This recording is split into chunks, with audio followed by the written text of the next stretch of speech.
Imagine a landscape where the earth has been pushed, folded, and sliced open to reveal 300 million years of colorful secrets. A place where the scent of dry sage and toasted juniper hangs heavy in the afternoon heat, and where the silence of the high desert is broken only by the grit of sand against stone and the distant hollow echo of a canyon wren. Here, the mountains aren't just backdrops. They are the literal bones of the world, rising in jagged, snow-dusted limestone peaks or descending into deep, fire-hued gorges that look like wounds in the crust of the planet.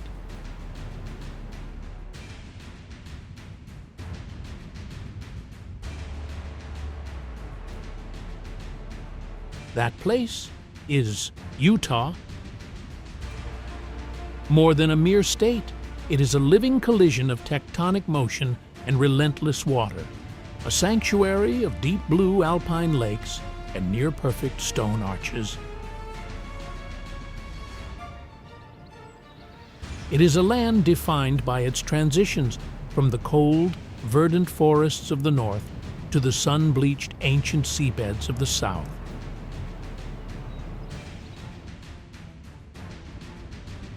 This is the ancestral homeland of the Ute, Paiute, Goshute, Shoshone, and Navajo Diné nations, whose relationship with this rock and sky began long before the first wagon wheels cut into the silt.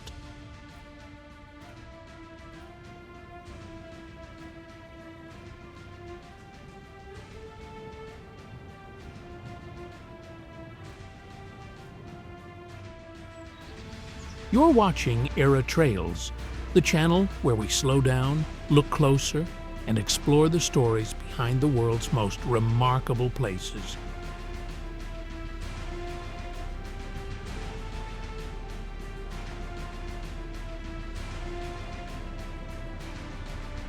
If you enjoy travel documentaries that don't just show you what a place looks like, but why it became what it is, take a second to like the video, subscribe, and turn on notifications.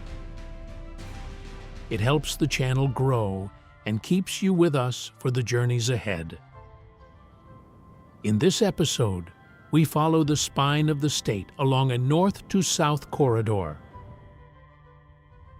We'll move from the turquoise depths of Bear Lake and the brine of the Great Salt Lake into the red rock heart of the Mighty Five: Arches, Canyonlands, Capitol Reef, Bryce, and Zion.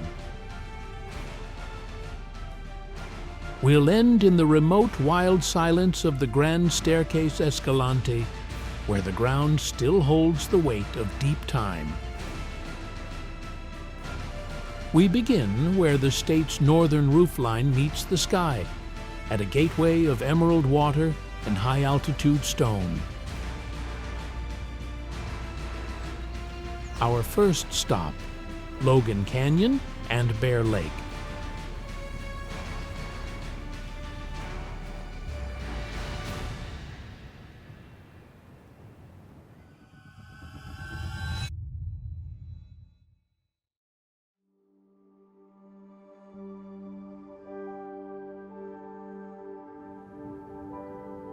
The journey through Utah's vertical archive begins in the northern roofline of the state, where the urban hum of the Wasatch Front fades into the cooler, resonant world of the high alpine. As you head east from the town of Logan, the air begins to drop in temperature, losing the dry heat of the valley and picking up the sharp, clean scent of damp earth and Douglas fir. You are entering Logan Canyon, a deep limestone corridor that serves as a physical passage into a separate world.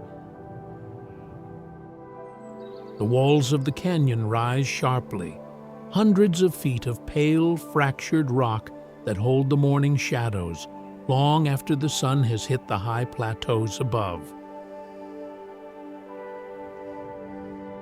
This landscape is a masterclass in karst geology.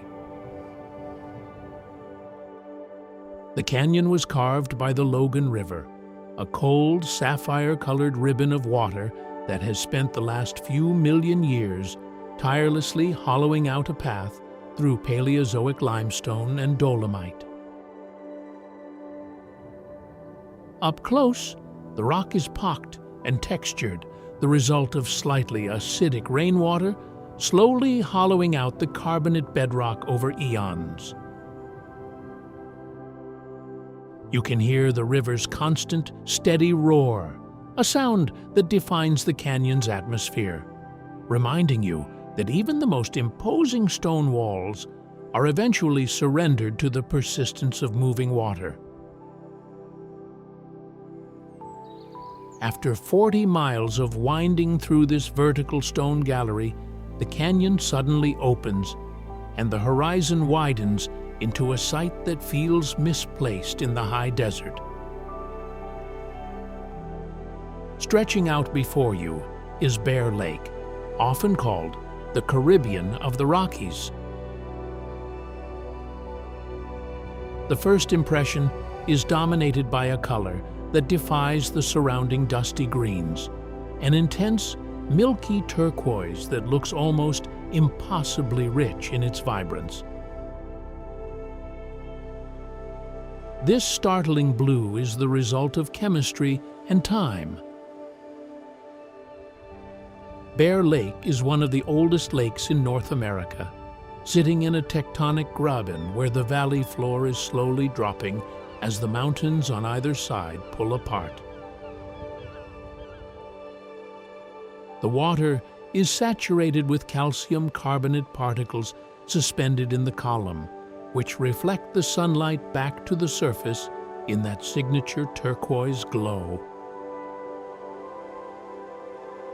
It is a cold, deep, and ancient body of water, held in a basin of white sand that makes the light feel amplified and the air feel thinner. Long before the turquoise waters of Bear Lake became a landmark for the modern traveler, they were the lifeblood of the Shoshone people. To the Shoshone, this was not just a destination, but a sacred geography, a place where the mountains and the lake provided a seasonal rhythm of fishing and gathering. The scent of wood smoke and the sound of indigenous languages once filled these valleys, long before the arrival of the fur trappers and the pioneers. In the early 19th century, this area became a hub for the Rocky Mountain Fur Rendezvous, where trappers and traders would congregate, transforming the quiet shoreline into a brief, bustling crossroads of the frontier. To truly feel the texture of this region, one must step away from the shoreline and into the shadow of the old Ephraim's Grave Trail. This sub-destination is named for the last known grizzly bear in the Wasatch Mountains, a massive animal that became a local legend before its death in 1923.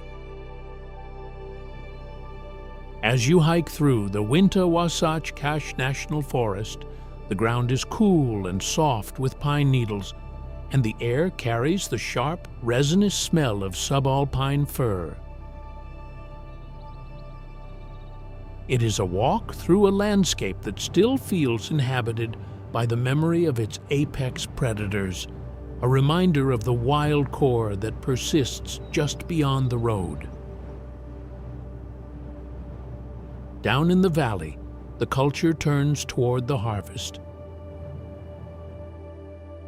The town of Garden City is synonymous with the Bear Lake raspberry, a fruit that thrives in the high-altitude, alkaline soil of the basin. In late summer, the air in town is sweet with the scent of ripening berries, and a raspberry shake is more than a snack. It is a ritual of arrival for every traveler passing through. You can stand at a local stand, the cold cup chilling your hands as the sun begins to set, watching the lake shift from turquoise to a deep, bruised indigo. Leaving Bear Lake requires a descent back toward the south, carrying the alpine chill and the taste of the harvest with you. The road pulls you away from the lime-rich waters and back into the broader tectonic story of the Wasatch Front. As the mountains begin to soften, we prepare for a different kind of water story, one that is older, saltier, and more absolute. We are moving from the Caribbean of the Rockies to the brine of the ancient inland sea. Next stop, Antelope Island and the Great Salt Lake.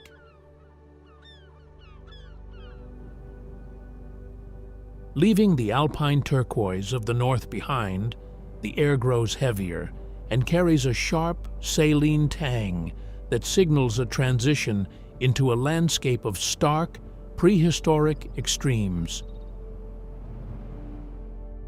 We arrive at the edge of the Great Salt Lake, a remnant of the colossal Lake Bonneville, which once covered nearly a quarter of modern-day Utah during the Pleistocene.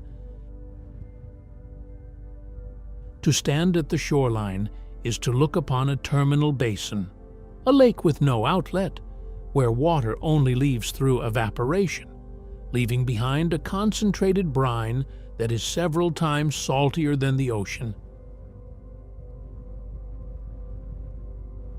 The gateway to this inland sea is Antelope Island, the largest of the lake's islands, connected to the mainland by a 7-mile causeway that feels like a bridge into deep time. As you cross, the water on either side often shifts in hue due to specialized halophilic bacteria and algae, sometimes appearing as a bruised purple or a dusty rose. The island itself is a mountain range rising out of the salt flats, composed of some of the oldest rocks in the United States.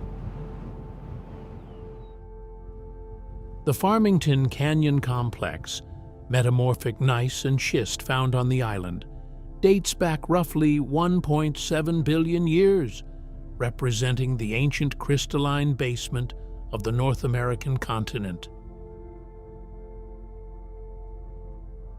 The landscape is a study in basin and range tectonics. To the west, the horizon is flattened by the Bonneville Salt Flats, while the island's interior is a rugged spine of desert peaks and hidden springs. The temperature here is unforgiving.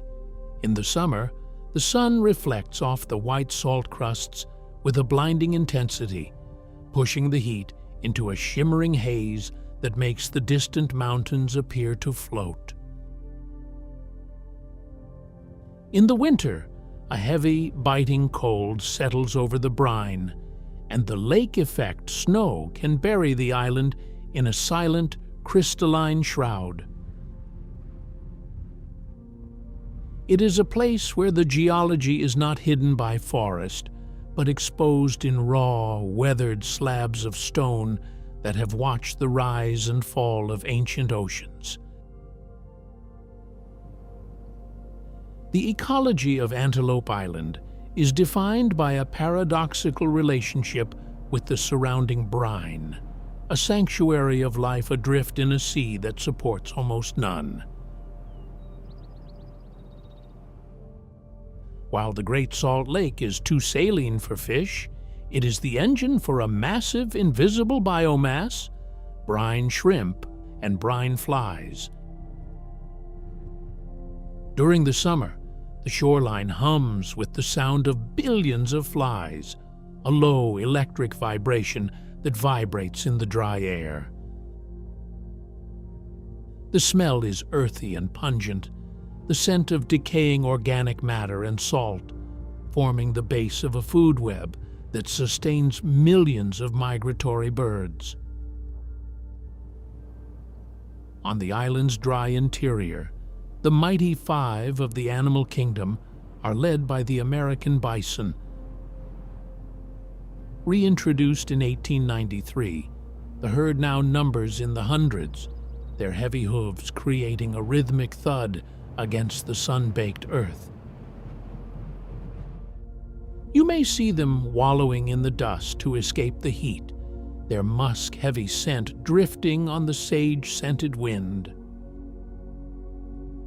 Alongside them move pronghorn, the fastest land mammals in North America, appearing as tawny blurs against the silver-green big sagebrush. Look to the sky or the rocky outcrops for the predators.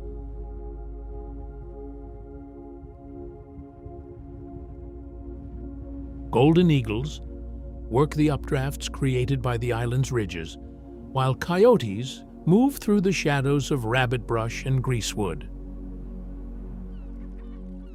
Down at the water's edge, the sensory experience shifts to the frantic energy of the American avocet and black-necked stilt, their sharp calls piercing the silence as they pick through the salt crust for larvae. The flora is equally stubborn. In the spring, the island's slopes ignite with the yellow of arrowleaf balsam root, but by mid-July, the vegetation turns to a brittle gold. This is an environment of succulent strategy. Plants like pickleweed thrive in the salt-saturated soils of the flats, turning a vibrant, fleshy red in the autumn, a biological warning and a marvel of adaptation in a place where the water is a trap. The human story of Antelope Island and the Great Salt Lake is a narrative of survival and spiritual reverence that stretches back 10,000 years. Long before the mapping of the interior West, this brine-choked sea was a vital landmark for the desert archaic peoples and later the Fremont culture, who left traces of their presence in the form of stone tools and petroglyphs found along the ancient shoreline terraces of Lake Bonneville. For the Shoshone, Goshute, and Ute nations, the lake was a sacred and powerful entity, a vast, shimmering presence that dictated the movement of life. The sound of the wind through the sagebrush today carries the echo of these first inhabitants, who understood the lake not as a barrier, but as a central pillar of the high desert world. In the mid-19th century, the island's history shifted toward the agrarian with the arrival of the Mormon pioneers. In 1848, the Fielding Gar Ranch was established on the island's eastern shore, taking advantage of one of the few reliable freshwater springs that seeped from the ancient metamorphic rock. This ranch is the oldest Anglo-built structure in Utah, still standing on its original foundation, a cluster of sun-bleached adobe and timber buildings that feel like they are being slowly reclaimed by the dust. To walk through the ranch today is to feel the temperature drop as you step inside thick adobe walls, smelling the lingering scent of old leather and cured wood, a quiet testament to the grit required to maintain a domestic life in the middle of a salt sea. Deep time is visible here in the very contour of the mountains. High above the current water level, prominent horizontal lines, Bonneville, Provo, and Stansbury, are etched into the slopes of Antelope Island.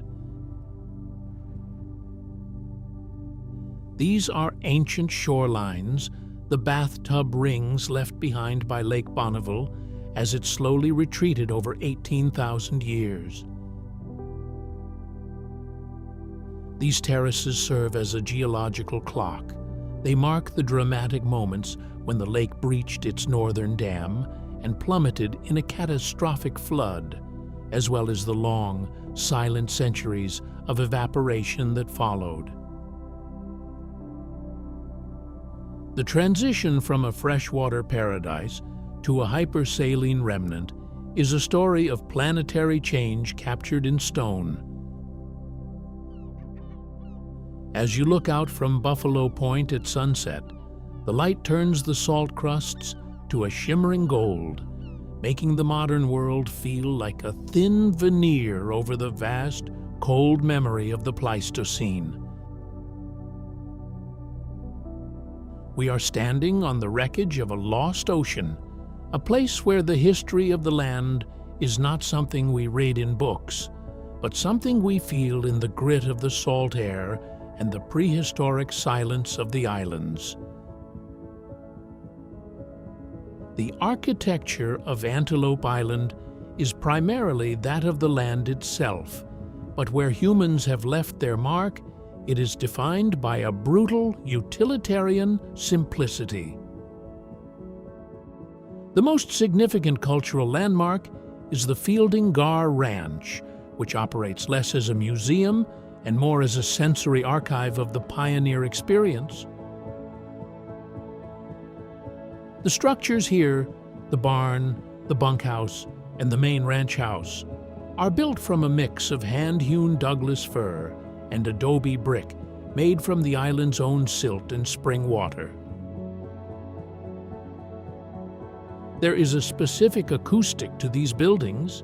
The thick adobe walls swallow the outside wind, creating a heavy, still silence that smells of aged cedar, cold stone, and the faint metallic ghost of old blacksmithing work.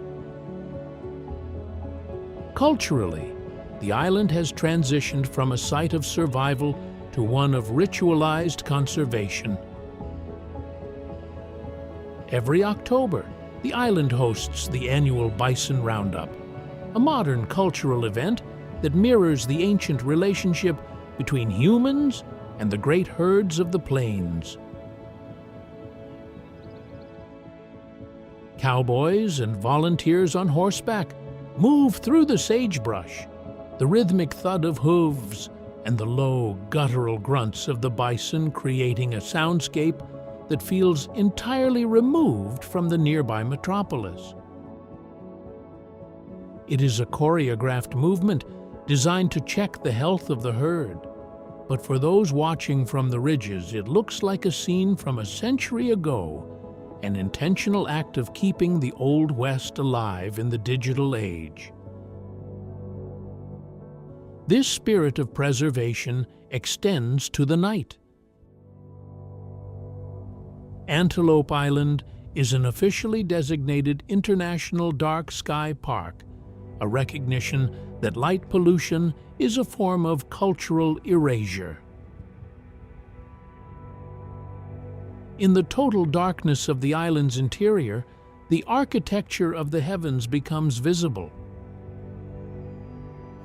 The Milky Way stretches across the brine like a bridge of cold fire, and the stars reflect in the still, salty water, making the island feel as though it is floating in a cosmic void rather than sitting at the edge of a city.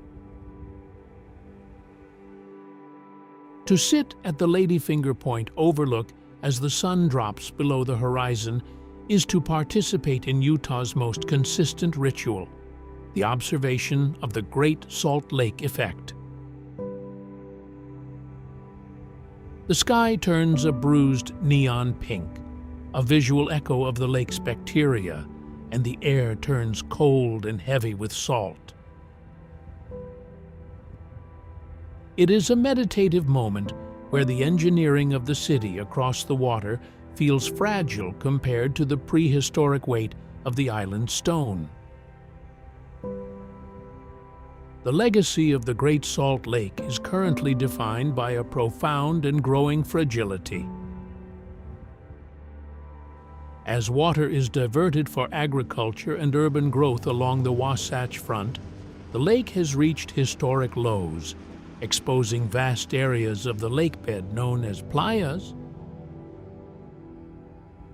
This transition is more than a change in scenery.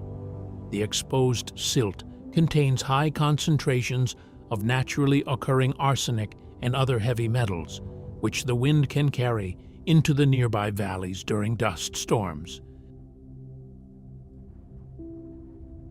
The air, once merely salty, now carries a warning of the ecological imbalance that threatens the millions of people living in the shadow of these mountains. Conservation efforts on Antelope Island serve as a microcosm for the survival of the entire system. The park manages access through strict regulations and permanent marker buoys to protect the fragile shoreline habitats and the underwater brine shrimp cysts that form the bedrock of the regional economy. To visit today is to witness a negotiated truce between human demand and the requirements of an ancient terminal lake. The sound of the wind across the dry flats is a reminder that this remnant sea is still capable of rewriting the terms of its existence.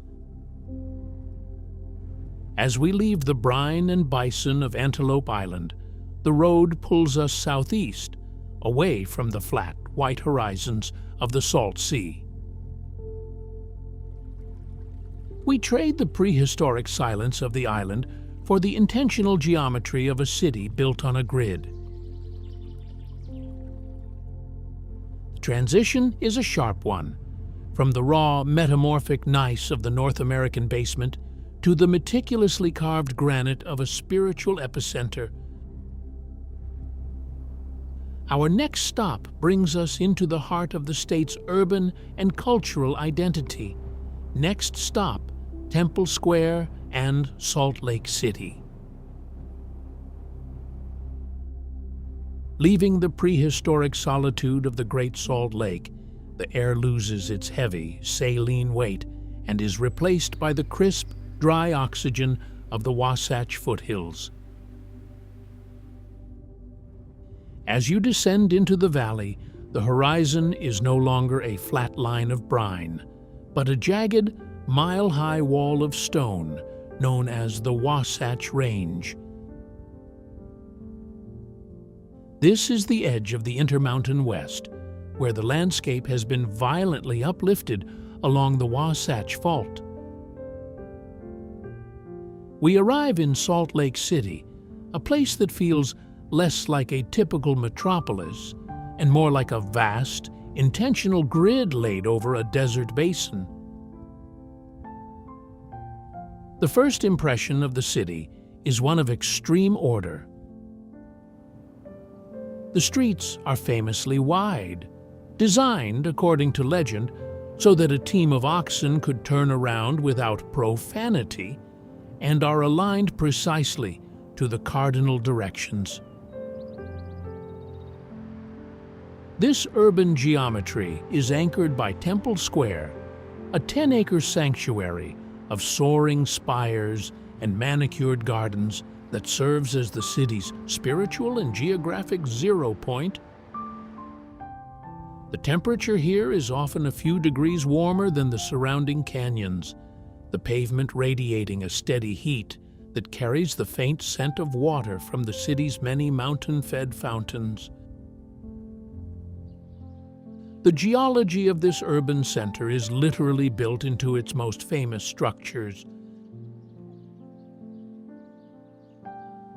The Salt Lake Temple, which dominates the skyline, is not made of marble or limestone, but of quartz monzonite, a granite-like volcanic stone quarried from Little Cottonwood Canyon, just 20 miles to the south.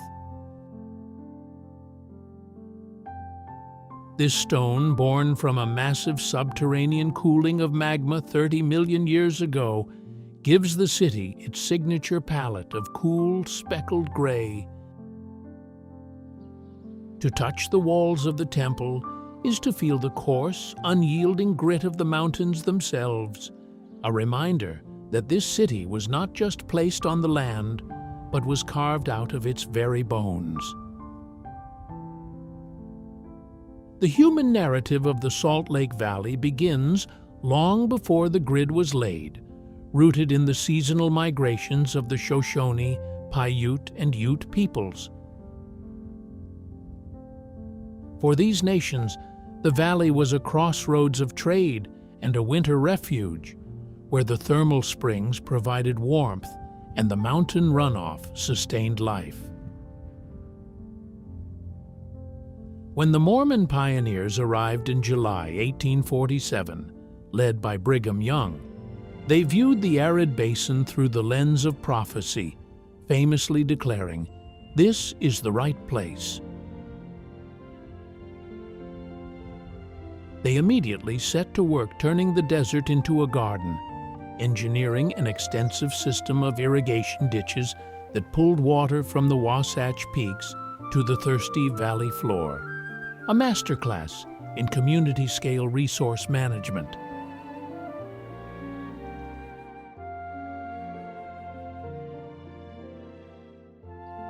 A visit to Temple Square is the defining activity for understanding the city's meticulous craftsmanship. To walk through the gates is to enter a world of profound quiet, where the air is scented with blooming sego lilies, the state flower, and the sound of the city's traffic is muffled by thick stone and manicured hedges. A sub-destination within this square is the Tabernacle, an acoustic marvel completed in 1867. Its massive, rounded roof was built using a bridge builder's logic, featuring a lattice work of timber held together by wooden pegs and rawhide to allow the wood to breathe and shift without cracking. If you stand at the pulpit, the sound of a pin drop can be heard at the back of the hall, a sensory proof of the solved problems of pioneer engineering. Another essential layer of the city is found at the Utah State Capitol, perched on a hill at the north end of State Street. Built between 1912 and 1916, the building is a monument to local materials, featuring a rotunda lined with Utah oolitic limestone and Georgia marble. From the Capitol steps, you can look south down the long, straight spine of the city's grid, watching the light catch the glass towers of the modern skyline as it contrasts with the heavy, historic granite of the temple. The temperature here is often cooler as the canyon winds, known locally as the canyon breeze, sweep down from City Creek Canyon, carrying the fresh smell of mountain pine into the urban core. As we prepare to leave Salt Lake City, the road pulls us away from the neat square blocks and the echoing spires. We head east, climbing through the Wasatch Passes, where the granite transitions back into sedimentary layers of sandstone and shale. We are leaving the city of glass and stone for a place where the architecture was designed by nature and the residents have been silent for millions of years.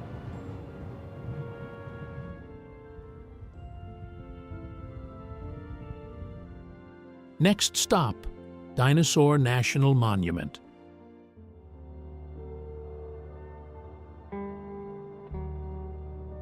Leaving the urban granite of the Wasatch behind, the road pulls us into the high, rugged country of northeastern Utah, where the mountains stop being walls and start becoming tilted, jagged books of deep time.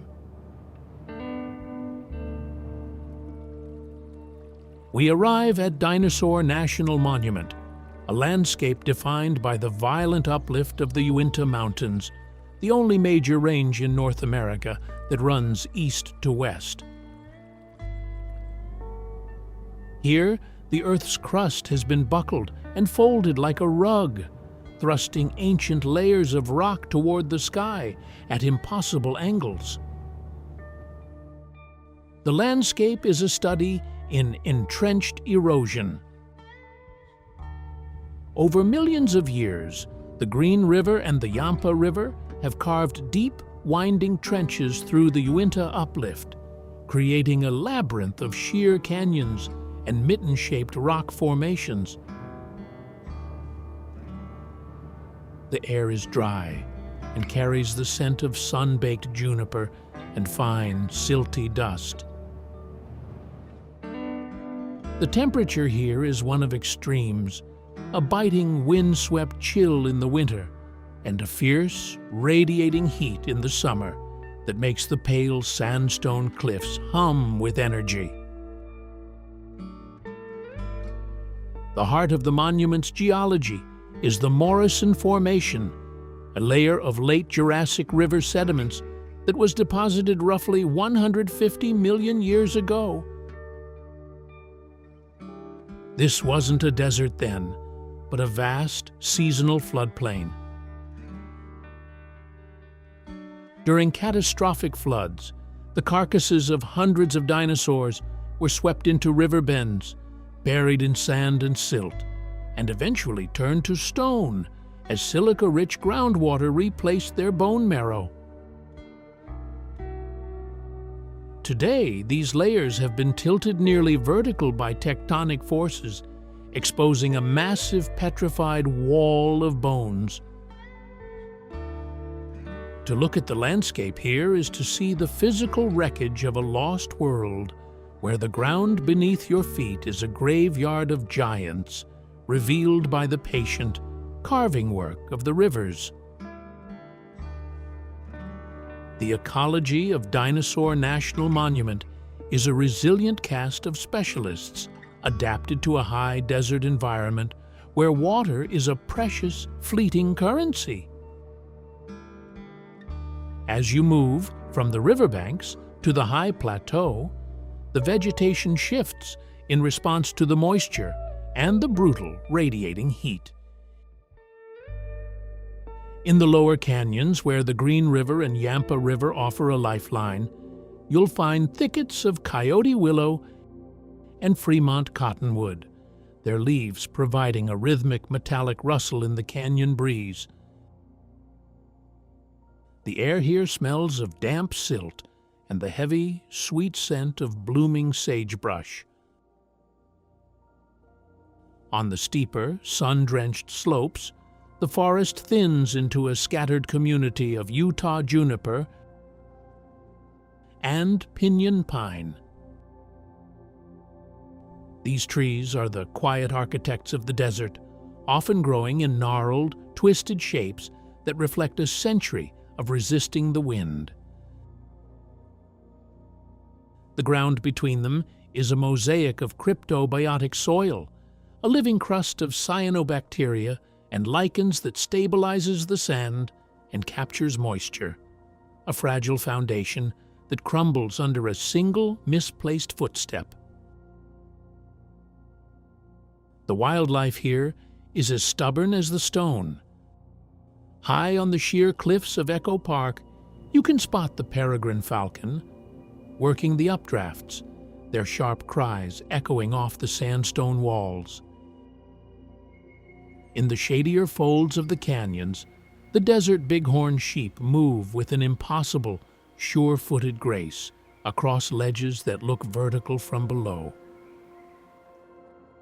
If the wind drops and the canyon turns silent, you may hear the trilling song of the canyon wren, a series of descending notes that seems to define the acoustics of the rock itself. Smaller mammals find their niches in the broken terrain, Marmots whistle from the boulder fields, while long-tailed macaques and monitor lizards are replaced here by the collared lizard, a prehistoric-looking reptile that often perches on sun-warmed rocks, its skin reflecting the colors of the canyon. In the evening, the air cools rapidly, and you might see the silhouette of a great horned owl, or one of the monument's several bat species emerging from the deep cracks in the Morrison Formation to hunt across the Sage Plains. It is a system of sky islands and river corridors where life persists by learning the exact terms of the desert's scarcity. The human history of Dinosaur National Monument is a narrative of people drawn to the life-giving corridors of the Green and Yampa rivers, leaving behind an archive of presence that spans thousands of years. Long before the first fossils were unearthed, the Fremont culture lived in these canyons, farming the floodplains and hunting the plateaus between 200 and 1300 CE. They left behind some of the most vivid rock art in the American West, including life-sized anthropomorphic figures and geometric designs carved into the varnished sandstone walls of McKee Springs.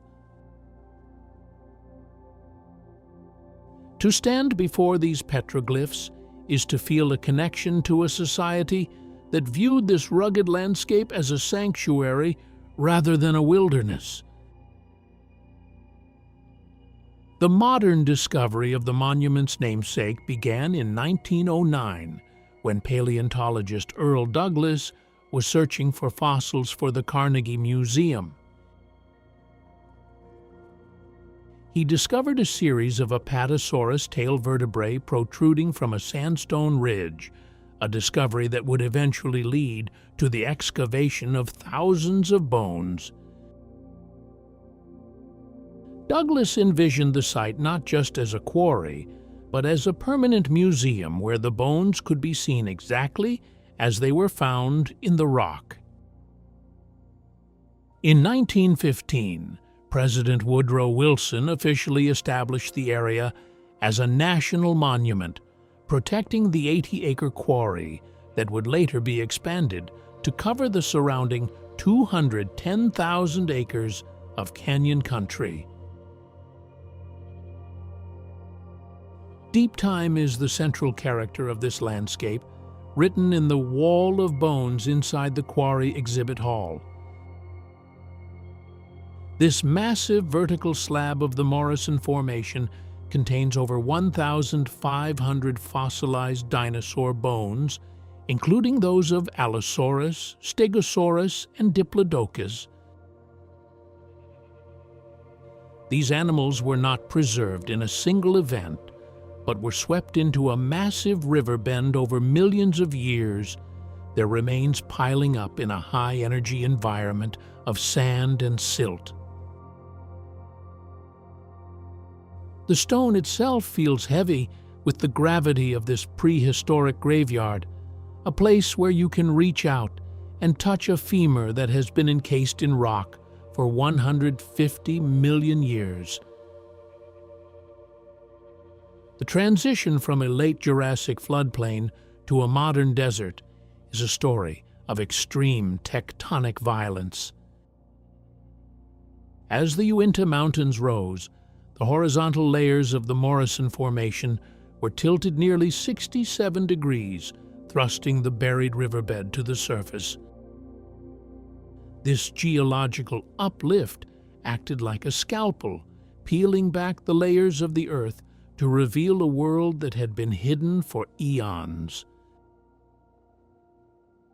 Standing at the quarry, you are witnessing the intersection of deep time and human curiosity, a moment where the prehistoric past and the present day occupy the same physical. The architecture of Dinosaur National Monument is a dialogue between modern preservation and the raw utilitarian needs of early homesteaders. The defining structure is the Quarry Exhibit Hall, a glass and steel cathedral of science built directly over the Wall of Bones. This modernist design, originally completed in 1958 and rehabilitated in 2011, features massive glass panes that allow the high desert light to wash over the fossilized remains, turning the stone quarry into a bright, airy gallery. The atmosphere inside is one of quiet, academic reverence, where the only sound is the hushed murmur of visitors and the occasional scrape of a paleontologist's brush against the tilted sandstone. Deep in the folds of the canyon, you find the Josie Bassett Morris Homestead, a cultural subdestination that tells a more intimate human story. Josie Morris, a pioneer woman who lived here alone for decades, hand-built her cabin and irrigation system, carving a domestic life out of the desert rock. The structure is a simple, low-slung building of weathered logs and local stone, smelling of old pine and dry earth. To walk through her garden today is to see the remains of her orchards and the stone walls that held back the desert, proving that even in a landscape of giants, the human scale can endure. The cultural heartbeat of the region is also recorded in the rock through the Fremont and Ute petroglyphs at Cub Creek. These aren't just art. They are a visual language, geometric patterns, lizard-like figures, and bighorn sheep carved into the dark desert varnish of the sandstone. To the Ute and Paiute people, these sites are not ruins, but living records of their ancestors' presence. The rituals and stories associated with these sites remain part of the indigenous continuity of the region, reminding us that the history of Utah did not begin with the arrival of the quarry or the ranch. In the nearby gateway town of Vernal, the culture of the monument spills into the streets. Here, the architecture turns toward the whimsical, with pink dinosaur statues guarding local businesses and a community identity forged around the dinosaur capital theme. You can stand on a street corner, the air cooling as the sun drops behind the Winter ridgeline, and feel the strange, modern friction of a town built on top of a prehistoric graveyard. The legacy of Dinosaur National Monument is a constant negotiation between the fragile remains of the past and the pressures of the modern era. As a globally significant repository of Jurassic history, the monument faces challenges ranging from the delicate preservation of fossils in situ to the environmental impacts of surrounding regional energy development. The Wall of Bones serves as a permanent baseline for science, but its survival depends on the continued integrity of the Morrison Formation and the careful management of visitor flow through the Quarry Exhibit Hall. Protecting this landscape also means protecting the corridors of the Green and Yampa rivers, which act as the lifeblood of the high desert ecosystem. These waterways are vital for endangered native fish and are part of a broader conservation strategy to maintain the wild character of the Uinta backcountry. The transition from an active quarry to a national preserve has solidified the monument's role as a sanctuary, for both paleontological wonders and the living biodiversity of the Intermountain West. As we leave the graveyard of giants and the tilted ridges of the north, the road pulls us toward the heart of the Colorado Plateau. We trade the green-tinted shales and the western Uintas for a landscape where the earth is painted in a spectrum of red, orange, and gold. The geography shifts from the sharp uplift of the mountains to the vast, undulating domes of salt and sandstone.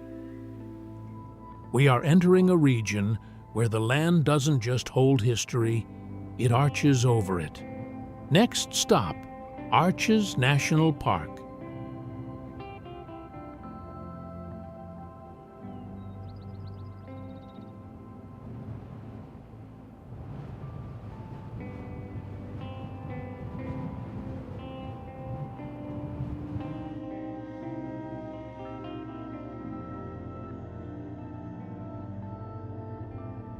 As we descend deeper into the Colorado Plateau, the landscape sheds its alpine greens and replaces them with a spectrum of fire, from deep vermilion to pale apricot.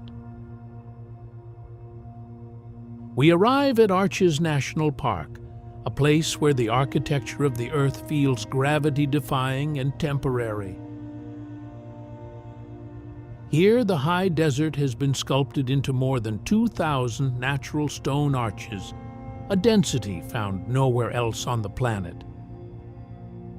The air is thin and bone-dry, carrying the faint metallic scent of iron oxide and the sharp tang of sun-scorched sandstone.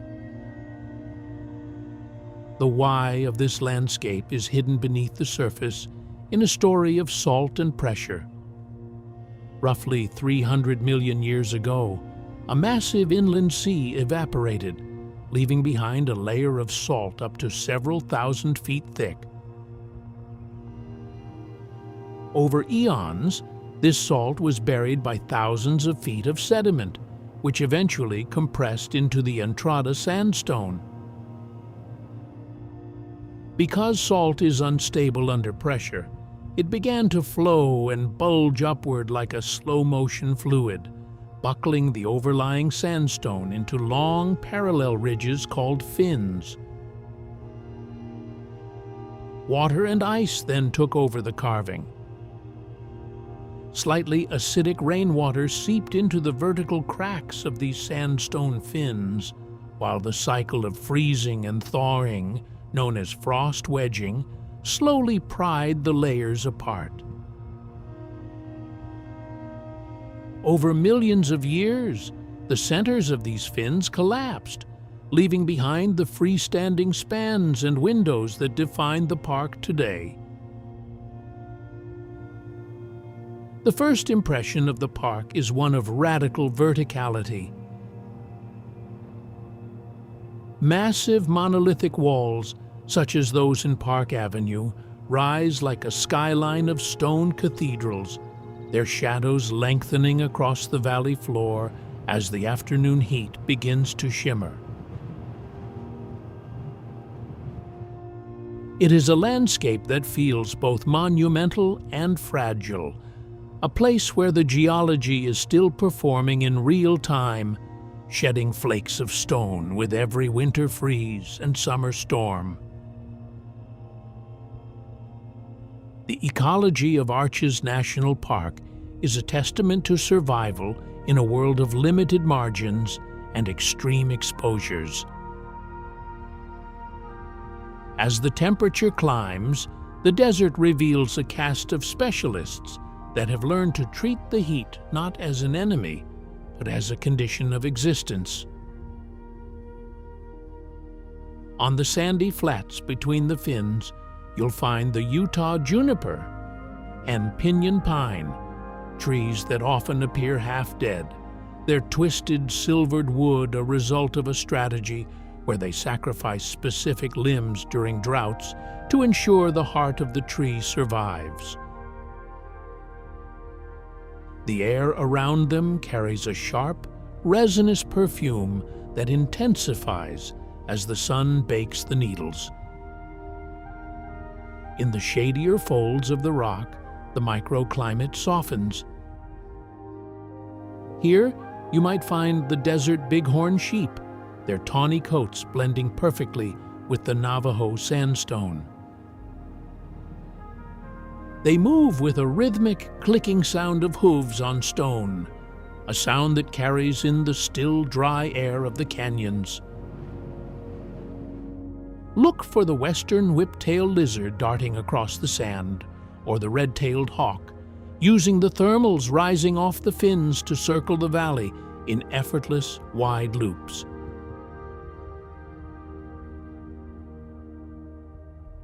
The most vital resident is also the most humble, as the ground is held together by a living crust of cyanobacteria, lichens, and mosses that prevents erosion and fixes nitrogen. This cryptobiotic soil appears as a dark, knobby texture on the sand, a fragile biological architecture that can take decades to recover from a single footprint. In the moisture-trapping potholes atop the sandstone, you find life in miniature, such as wildflowers like the desert paintbrush that erupt in brief, brilliant flashes of color after a spring rain. The sensory landscape is defined by the smell of parched earth meeting a sudden rain and the cooling, blue-light transition of dusk when the coyote begins its evening call. It is a system of tight corners and wide exposures where the flora and fauna act as the living skin of the geological body.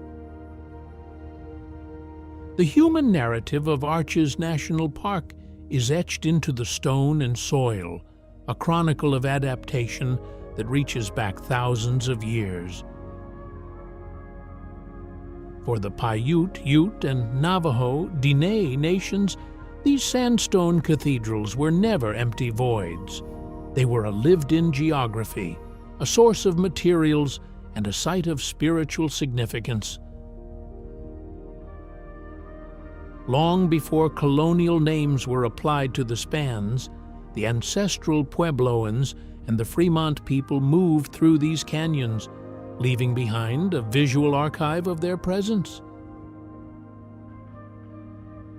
You can still find their fingerprints in the form of petroglyphs and pictographs on the dark desert varnish of the canyon walls, stylized figures and animals that seem to watch the passage of time in silence. In the late 19th century, the landscape saw a different kind of inhabitant with the arrival of the wolf family.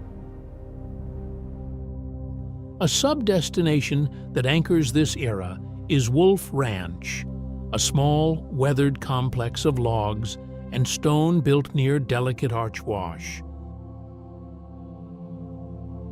To step into the cabin is to feel the immediate drop in temperature and the smell of old cedar and dry dust, a sensory reminder of the isolation faced by Civil War veteran John Wesley Wolfe and his family.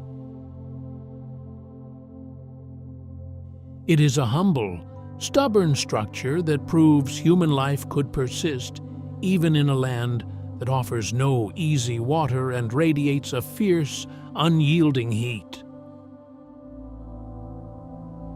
The deep time of Arches is a drama of salt tectonics that makes the human timeline seem like a momentary flicker.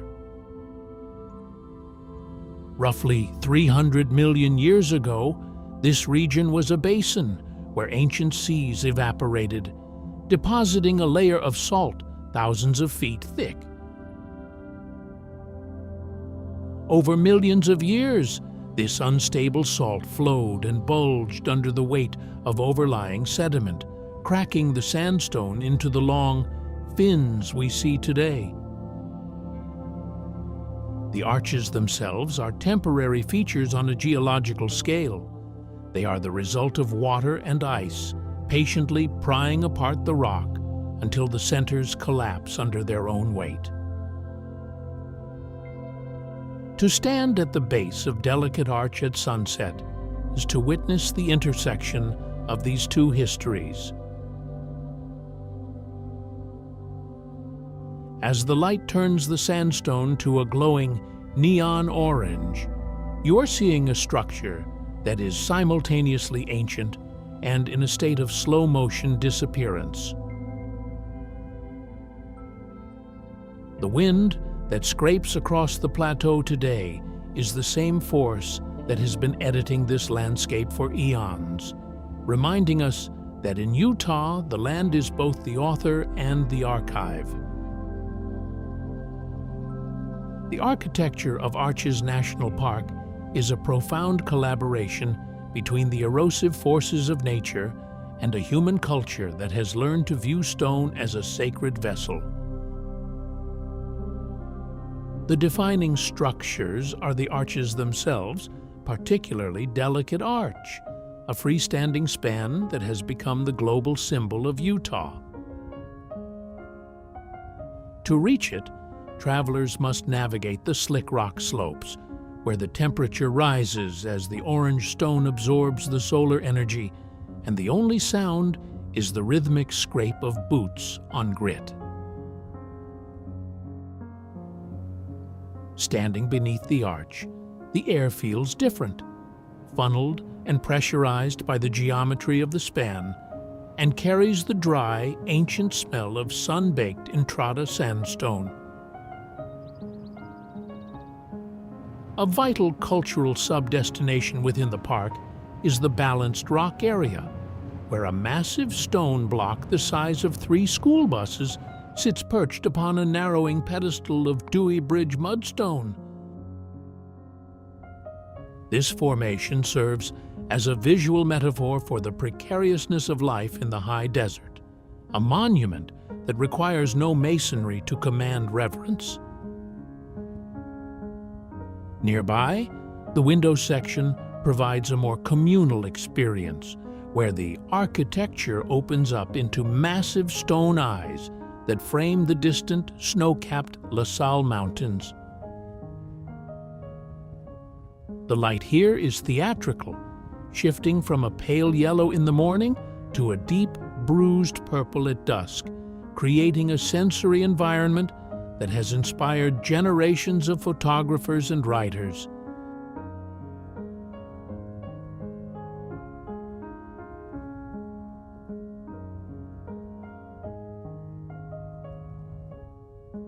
The human culture of the region is anchored in the nearby town of Moab, a former mining and agricultural outpost that has reinvented itself as a global hub for outdoor pilgrimage. The ritual of the park is the pilgrimage to the arches at dawn or sunset, a quiet, collective movement of people from all over the world seeking a moment of connection with a landscape that feels older than memory.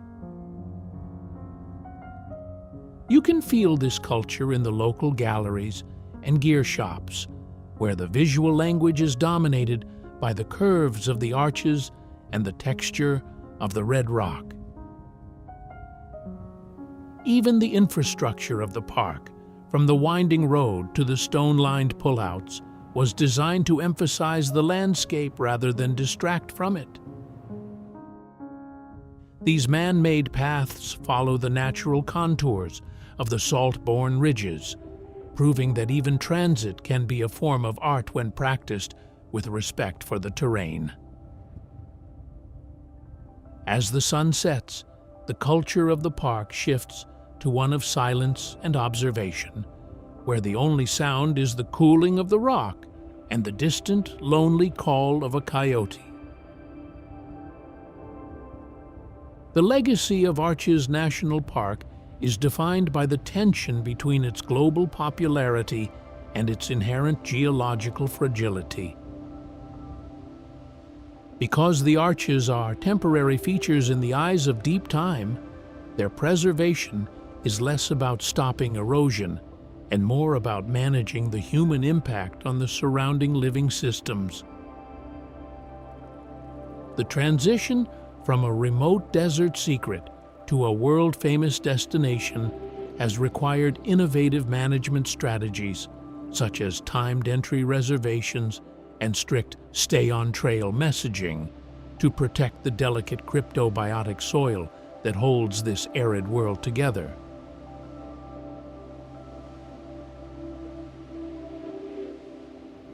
Protecting arches means understanding that the park does not exist in isolation.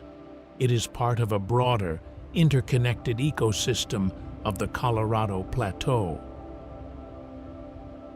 The management of dark skies and the mitigation of noise pollution are as vital to the legacy of the park as the preservation of the stone spans themselves.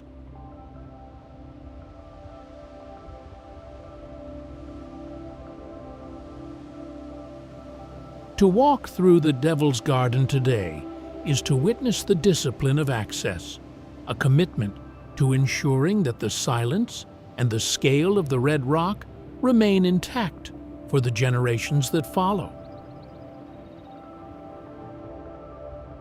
As we leave the fire-hued fins of arches, the road pulls us deeper into the heart of the plateau, where the landscape begins to fracture into even more complex and intimidating geometries. We trade the concentrated beauty of the arches for a vast, high-altitude perspective where the earth seems to have been hollowed out by the sheer force of the Colorado and Green Rivers. The geography shifts from the intimate windows of stone to a panoramic world of islands and needles. We are entering a region so vast, it was one of the last places in the contiguous United States to be fully mapped. Next stop, Canyonlands National Park.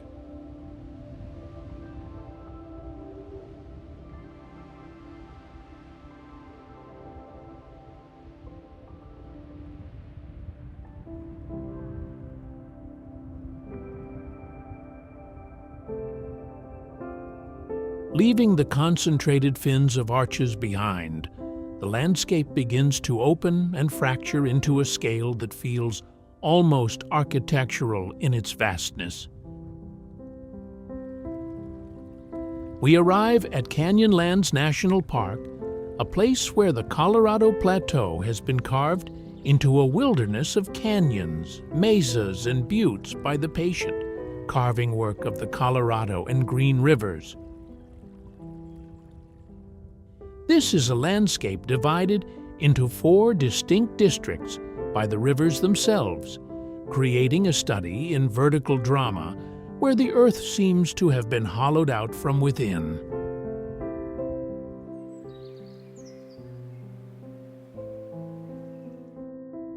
The air is exceptionally clear and carries the dry, ancient scent of sun-baked Navajo sandstone and the faint, resinous perfume of juniper.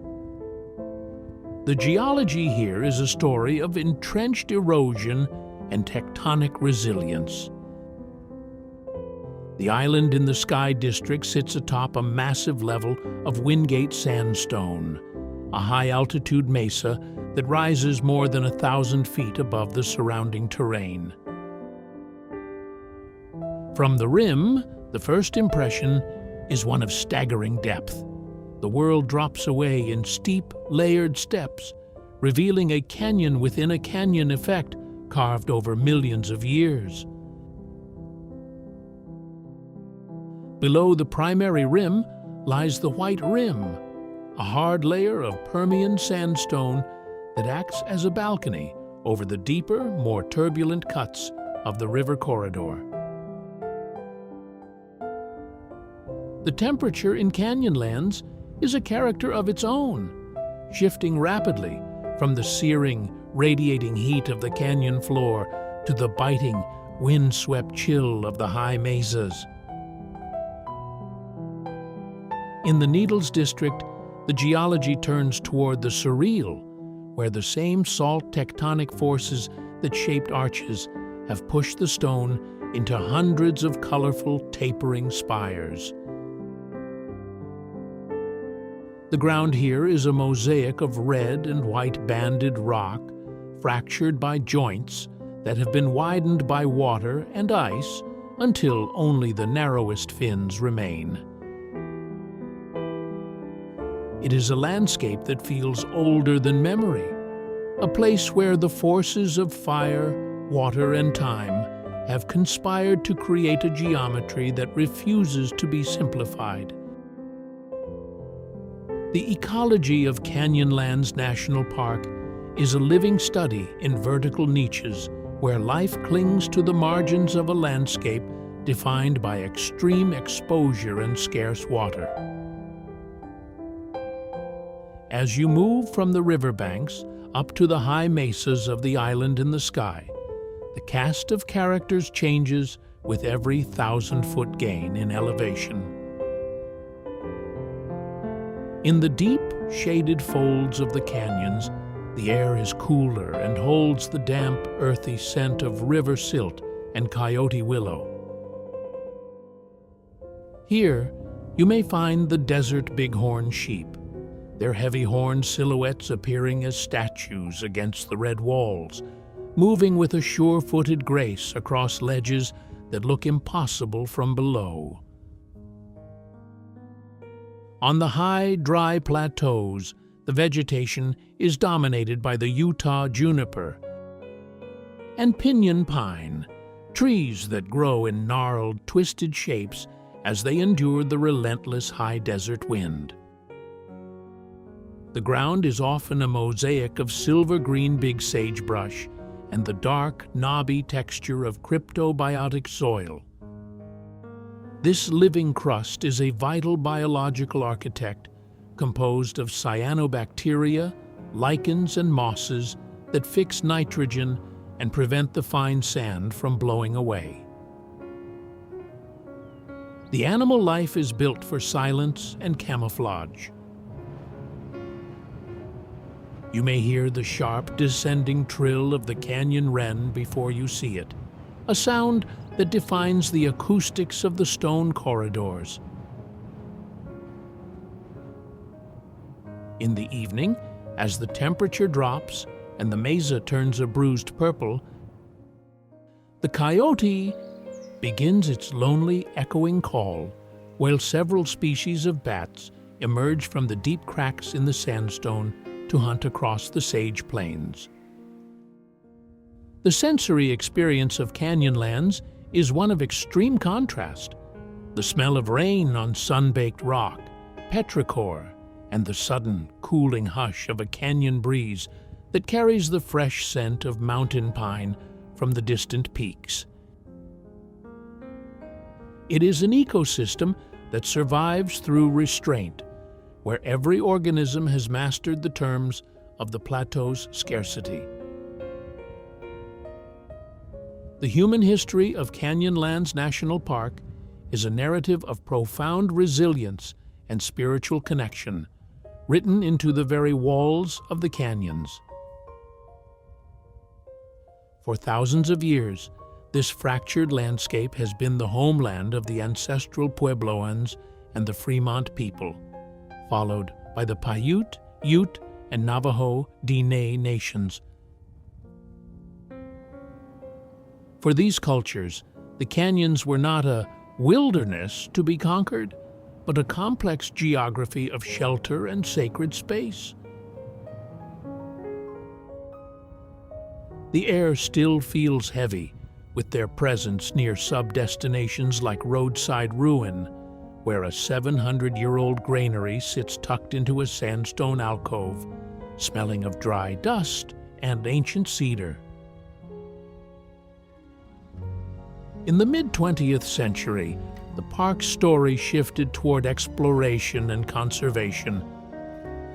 Prior to the 1950s, much of this terrain was one of the last unmapped regions in the contiguous United States, known only to local ranchers and indigenous trackers.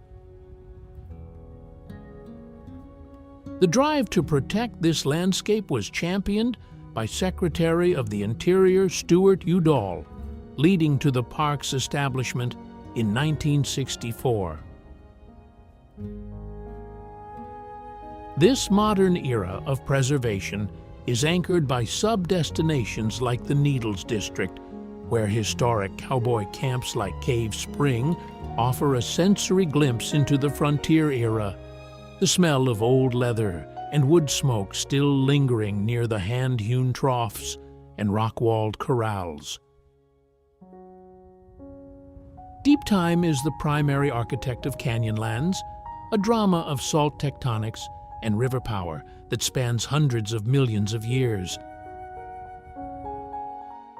Beneath the red rock lies the Paradox Formation, a massive layer of salt deposited by ancient evaporating seas.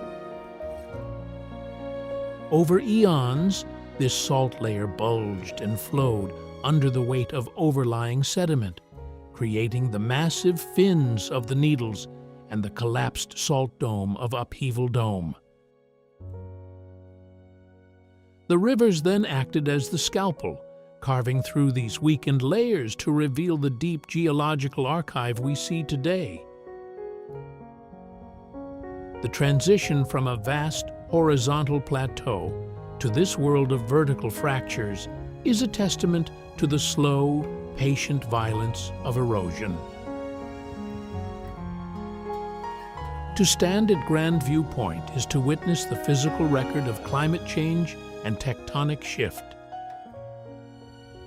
Every band of color in the canyon walls represents a former world, an ancient shoreline, a fossil-filled riverbed, or a windswept dune, stacked until the ground itself feels like a memory you can walk through. The architecture of Canyonlands National Park is a study in invisibility, where human structures are designed to yield to the overwhelming scale of the rock. The defining architecture is largely the work of the ancestral Puebloans, whose stone and mud dwellings still cling to the canyon walls. A primary cultural sub-destination is the Great Gallery in Horseshoe Canyon, home to the Barrier Canyon-style pictographs. These life-sized, ghostly figures, painted in dark reds and ochres, have stood for thousands of years, their presence creating a heavy, hallowed silence in the canyon bottom that smells of dry sand and ancient iron. In the Needles District, the human story is anchored at the Chesler Park area, where the architecture turns toward the utilitarian. Here, the cowboy camp at Cave Spring serves as an archive of the late 19th century ranching era.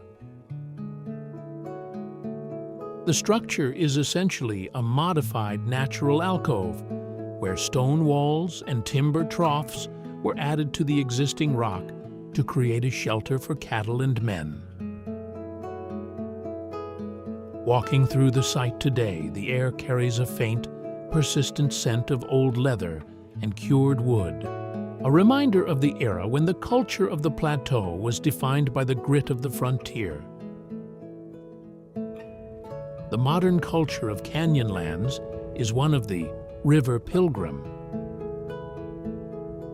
At the confluence overlook, where the Green River and Colorado River meet, the ritual is one of observation, watching the two currents, one silt-heavy and one clearer, negotiate their merger in silence.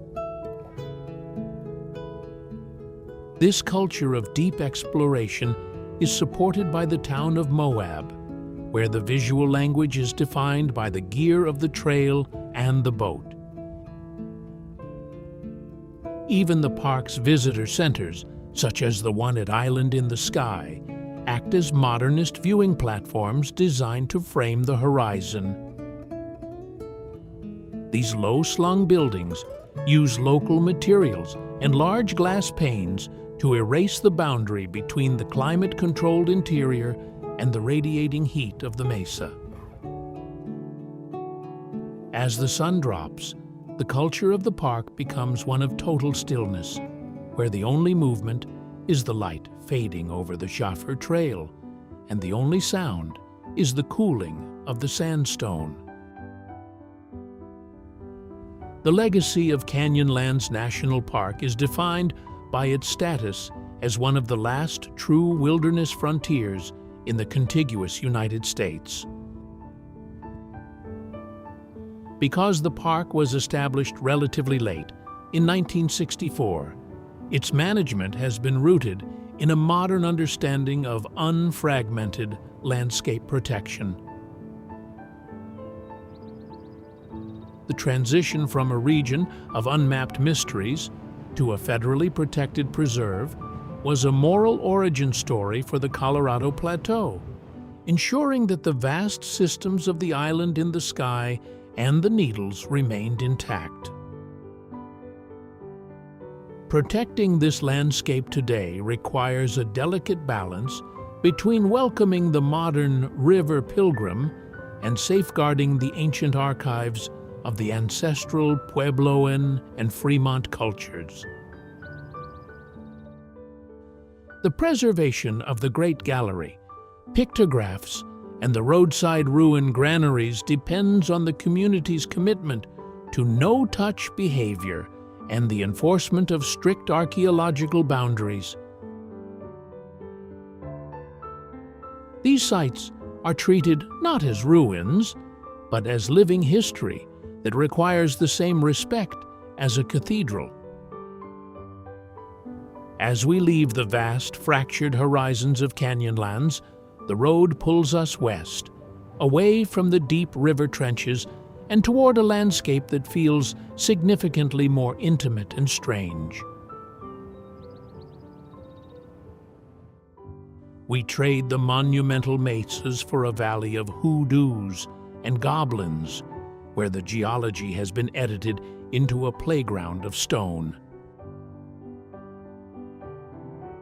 The geography shifts from the wide-open panoramas of the Sky Islands to a tight, colorful labyrinth of eroded mudstone and sandstone.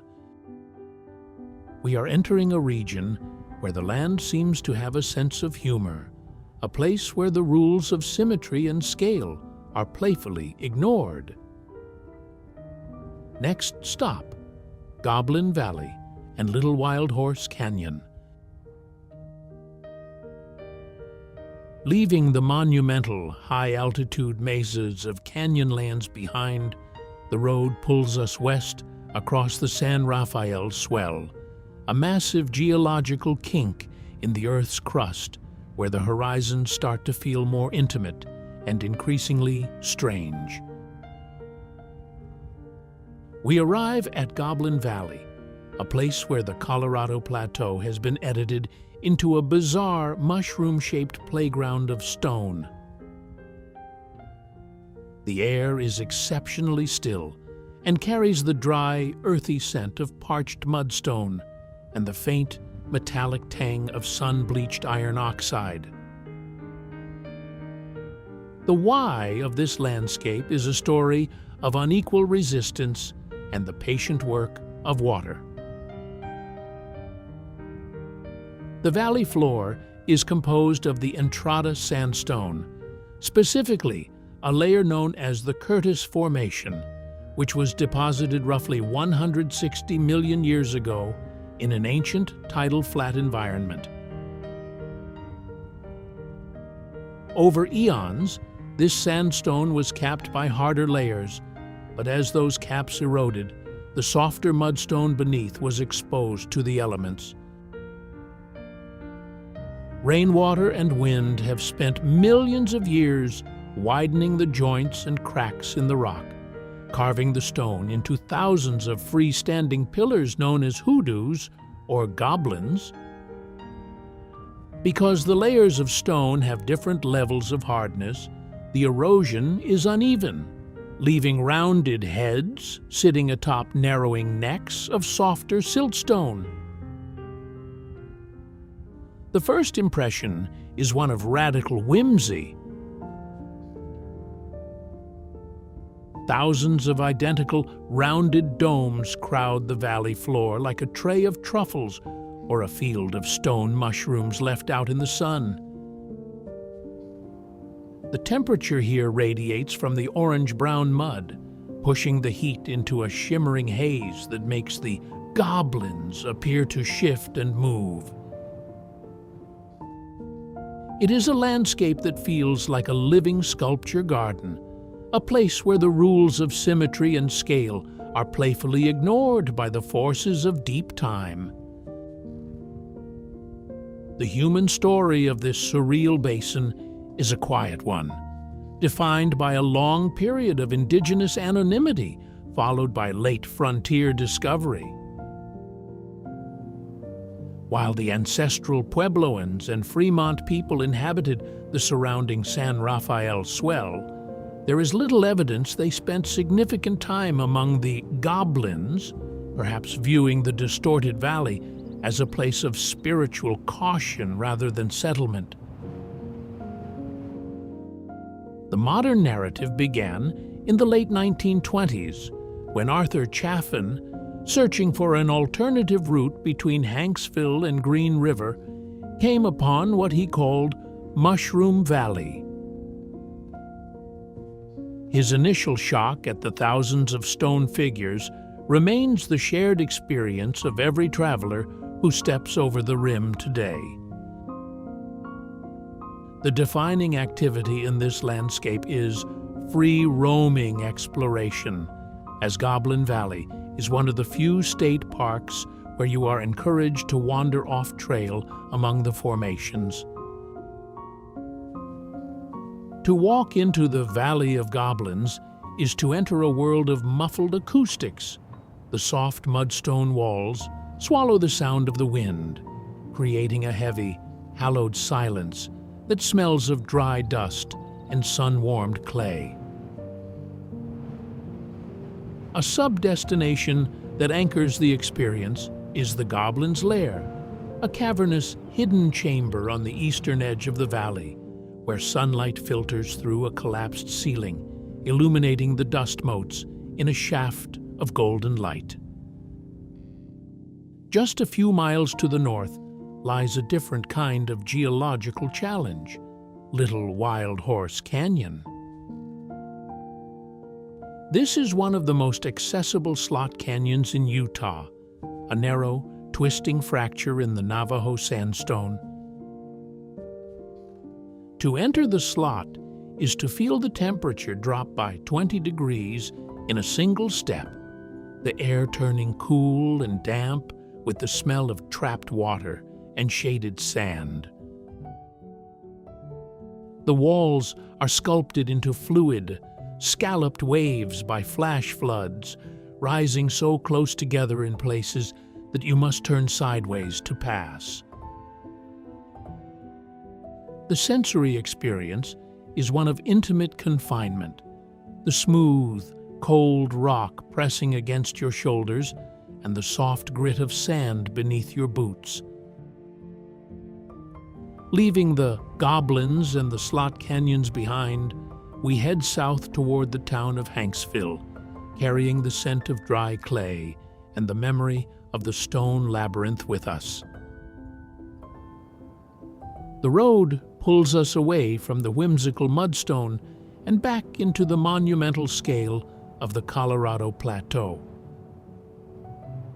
We are moving toward a place where the Earth's crust didn't just bulge, it broke, a massive 100-mile-long wrinkle in the land that reveals the planet's old handwriting. Next stop, Capitol Reef National Park.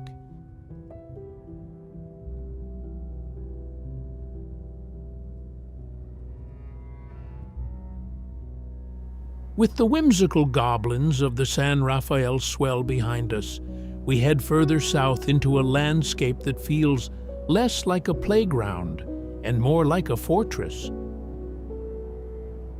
We arrive at Capitol Reef National Park, defined by the Water Pocket Fold, a massive wrinkle in the Earth's crust that stretches for nearly 100 miles.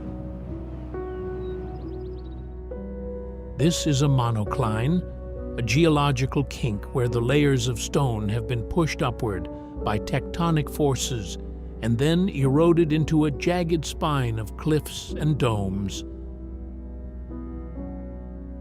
The air here is sharp and carries the scent of sun-baked Navajo sandstone mixed with the surprisingly sweet, cool air from the river-fed orchards in the valley floor. The first impression of Capitol Reef is one of overwhelming scale and color. The landscape is dominated by the reef, a barrier of white Navajo sandstone capped by rounded domes that early settlers thought resembled the U.S. Capitol building. These white domes sit atop massive 1,000-foot walls of deep red Wingate sandstone, creating a stark, bicolor horizon that feels both alien and grounded. The temperature here is a study in microclimates. The radiating heat of the red rock cliffs contrasts with the shaded, river-cooled canyons that cut through the fold. Geologically, Capitol Reef is a window into the past. Because the water pocket fold tilted the Earth's layers, walking from east to west is like walking through 200 million years of history in a single afternoon.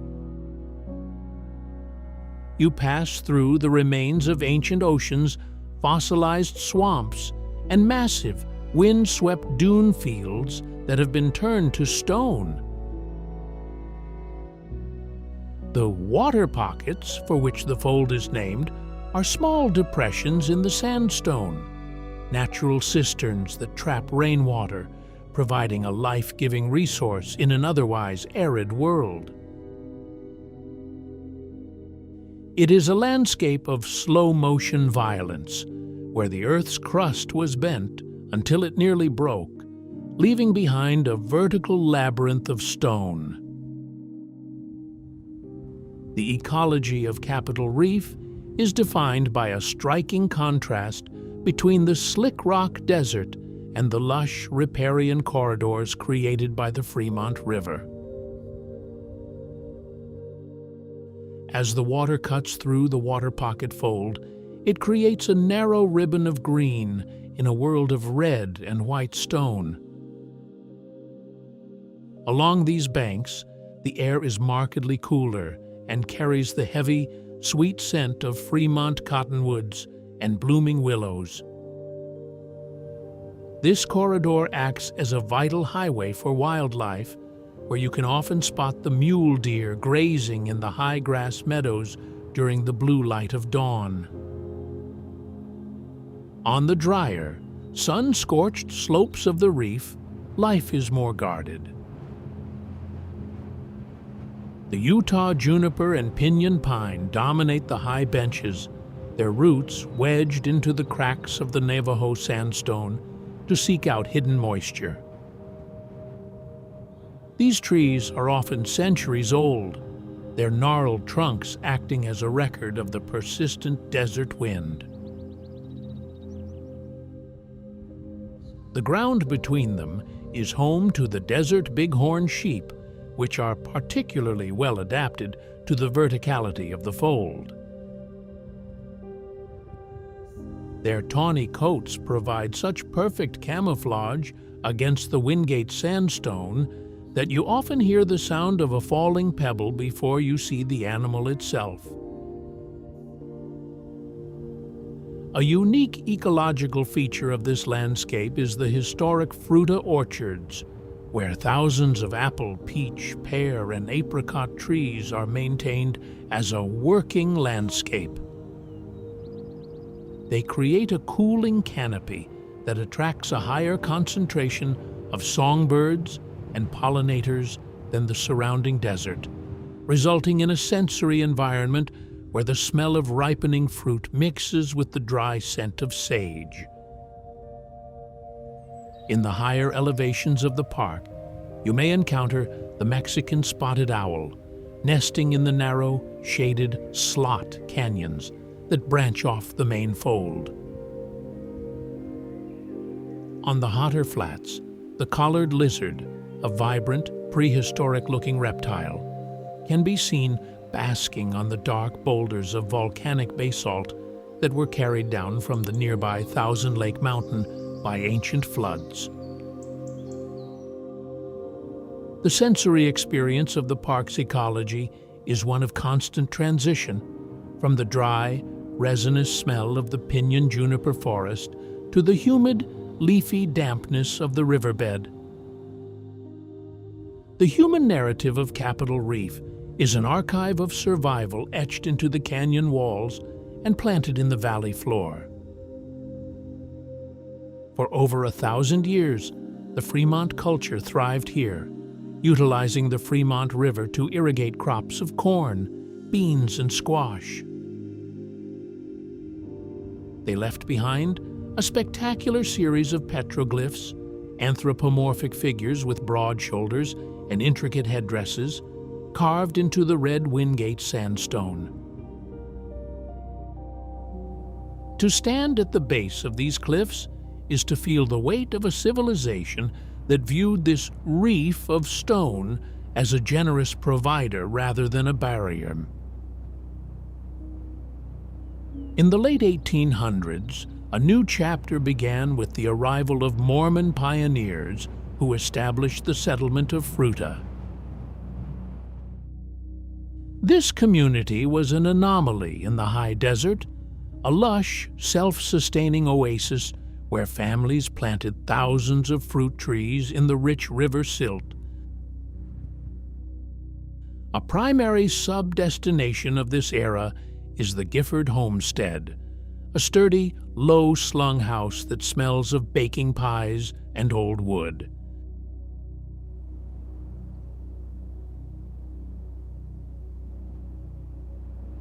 The nearby Fruita Schoolhouse, built in 1896, remains a quiet monument to the pioneers' commitment to education in the face of extreme isolation. These structures, built from local timber and stone, reflect a vernacular architecture that respects the thermal properties of the desert. Deep Time is the overarching architect of this landscape, dominated by the Water Pocket Fold, a 100-mile-long monocline created roughly 50 to 70 million years ago during the Laramide orogeny. This was a period of tectonic compression that pushed a massive block of the Earth's crust upward, causing the overlying layers of sedimentary rock to drape over the edge like a rug over a stair step. The reef we see today is the result of millions of years of erosion that has stripped away the softer shales to reveal the harder, older sandstone underneath. Walking through the park today is a journey through nearly 200 million years of planetary history. The white Navajo sandstone domes that give the park its name were once a vast sea of sand dunes, while the red layers beneath represent ancient tidal flats and river systems.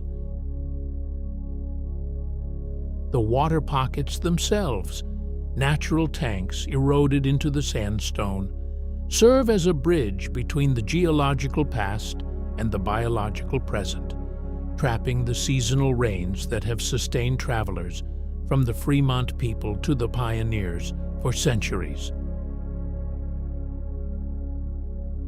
The architecture of Capitol Reef is a fascinating study in coexistence, where the built environment is split between the prehistoric, the pioneer, and the modern. The defining cultural sub-destination is the Fruita Rural Historic District, which preserves the remains of the Mormon settlement established in the 1880s.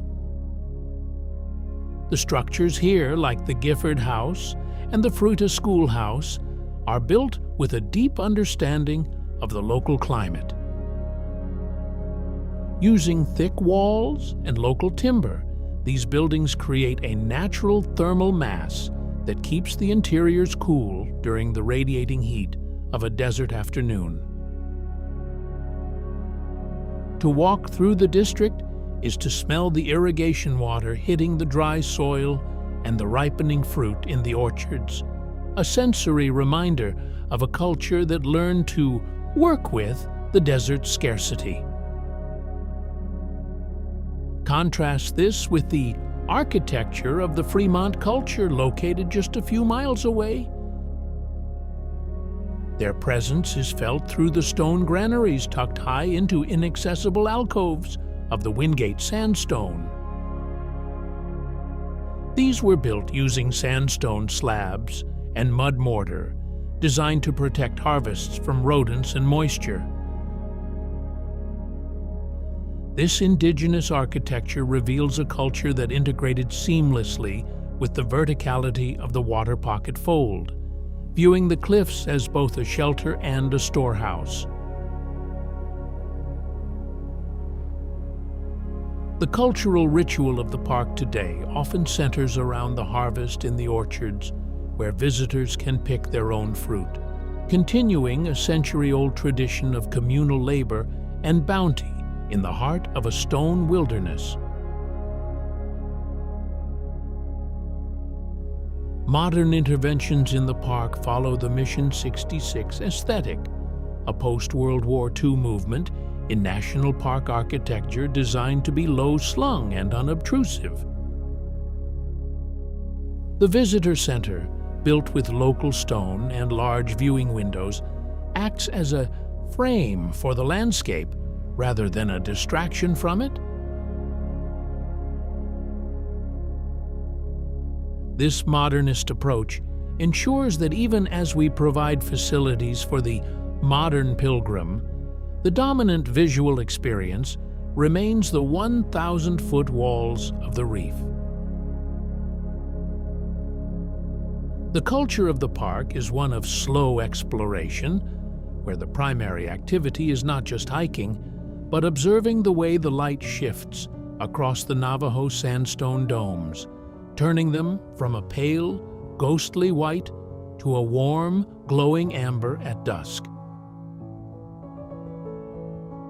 The legacy of Capitol Reef is defined by its role as a living landscape, where the preservation of prehistoric and pioneer history is integrated into the protection of a massive geological monocline.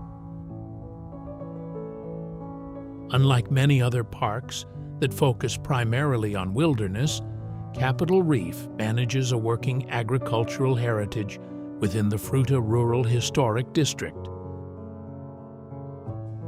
The transition from a remote pioneer outpost to a national park in 1971 ensured that the thousands of fruit trees and the integrity of the water pocket fold would remain protected. The legacy here is one of continuity. The same irrigation ditches dug by the pioneers still carry the Fremont River water that sustains the valley today. Protecting this region involves a complex management of the dark sky resources and the fragile riparian zones that provide a lifeline for desert wildlife.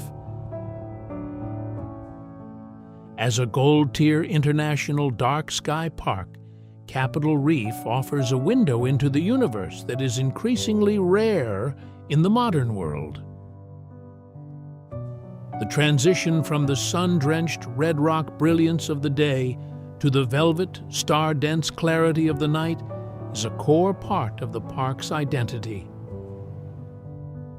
This legacy of silence and visibility ensures that the Reef remains a sanctuary for both the human spirit and the nocturnal ecosystems that rely on its undisturbed shadows. As we leave the lush orchards and the jagged spine of the water pocket fold, the road pulls us west and upward. We trade the deep river valleys for a high-altitude journey across the Aquarius Plateau. The landscape shifts from the red and white sedimentary layers of the Reef to the dark, volcanic basalt and the vast subalpine forests of Boulder Mountain. The geography transitions from the intimate, fruit-filled canyons to a panoramic world of staircases and cliffs that stretch toward the southern horizon. We are entering a region that was the last to be mapped in the lower 48 states, a place where the Earth descends in a series of colorful giant steps.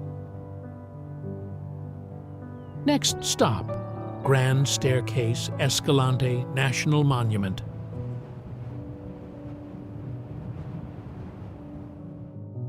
Leaving the lush valley of Fruta and the jagged spine of the Water Pocket Fold, we ascend onto the Aquarius Plateau. The road pulls us across the backbone of the world, where the geography suddenly fractures into a scale that feels almost architectural in its complexity. We arrive at Grand Staircase-Escalante National Monument, a vast, rugged wilderness that represents the last region of the contiguous United States to be fully mapped. This is a landscape defined by two distinct personalities: the towering, multicolored cliffs of the Grand Staircase to the west, and the deep, labyrinthine canyons of the Escalante River to the east. The air here is thin and exceptionally clear, carrying the sharp, resinous scent of pinyon pine and the dry, metallic tang of sun-scorched slick rock. The Grand Staircase itself is a geological sequence of cliffs that step upward from the Grand Canyon toward the high plateaus of Utah. Each step is a massive layer of stone. The chocolate, vermilion, white, gray, and pink cliffs, representing millions of years of sediment deposited by ancient seas, rivers, and deserts. The first impression is one of staggering openness. From the high overlooks, the world seems to descend in a series of colorful, giant terraces that stretch toward the shimmering horizon of the south. The temperature here is a study in verticality, shifting from the cool, wind-swept mesas of the high plateaus to the radiating, trapped heat of the canyon floors. To the east, the landscape turns toward the intimate and the intimidating. The Escalante Canyons are a network of deep, narrow fractures carved into the Navajo sandstone. Here, the geology is defined by incised meanders, river paths that were locked into place as the entire Colorado Plateau rose, forcing the water to cut straight down through the stone. This creates a world of vertical walls, hanging gardens, and hidden slots where the sunlight only reaches the bottom for a few minutes each day. It is a landscape of profound isolation, where the Earth's old handwriting is exposed in the cross-bedded dunes and fossilized forests that have been turned to stone over eons. The ecology of Grand Staircase-Escalante is a masterpiece of adaptation across a vertical gradient that spans thousands of feet. Because the monument covers such a massive elevation range, it acts as a biological bridge, connecting the low desert scrub of the Colorado River Basin to the subalpine forests of the high plateaus. In the high-altitude zones, you'll find dense stands of ponderosa pine and mountain mahogany, where the air is cool and carries a vanilla-scented musk from the bark. As you descend toward the Escalante River, the forest thins into a resilient community of Utah juniper and pinyon pine, trees that have mastered the art of living slow to survive the arid conditions. The riparian corridors of the Escalante River and its tributaries are the lifeblood of this wilderness. These narrow ribbons of green are dominated by Fremont cottonwoods and box elders, their roots stabilizing the sandy banks against the violent flash floods that occasionally scour the canyons. These zones are critical habitats for a vast array of bird species, including the yellow-breasted chat and the endangered southwestern willow flycatcher. The sensory landscape here is a sharp departure from the dry mesas. The air is humid and smells of damp silt, and the constant rhythmic rustle of cottonwood leaves provides a backdrop to the trilling song of the canyon wren. Wildlife in the monument is as elusive as it is diverse.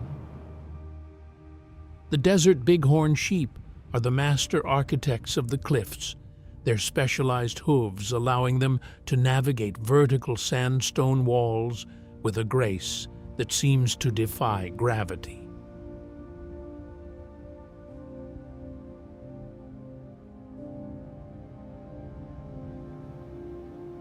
In the more open sagebrush flats, you might spot the pronghorn, the fastest land mammal in North America, moving like a blur across the horizon.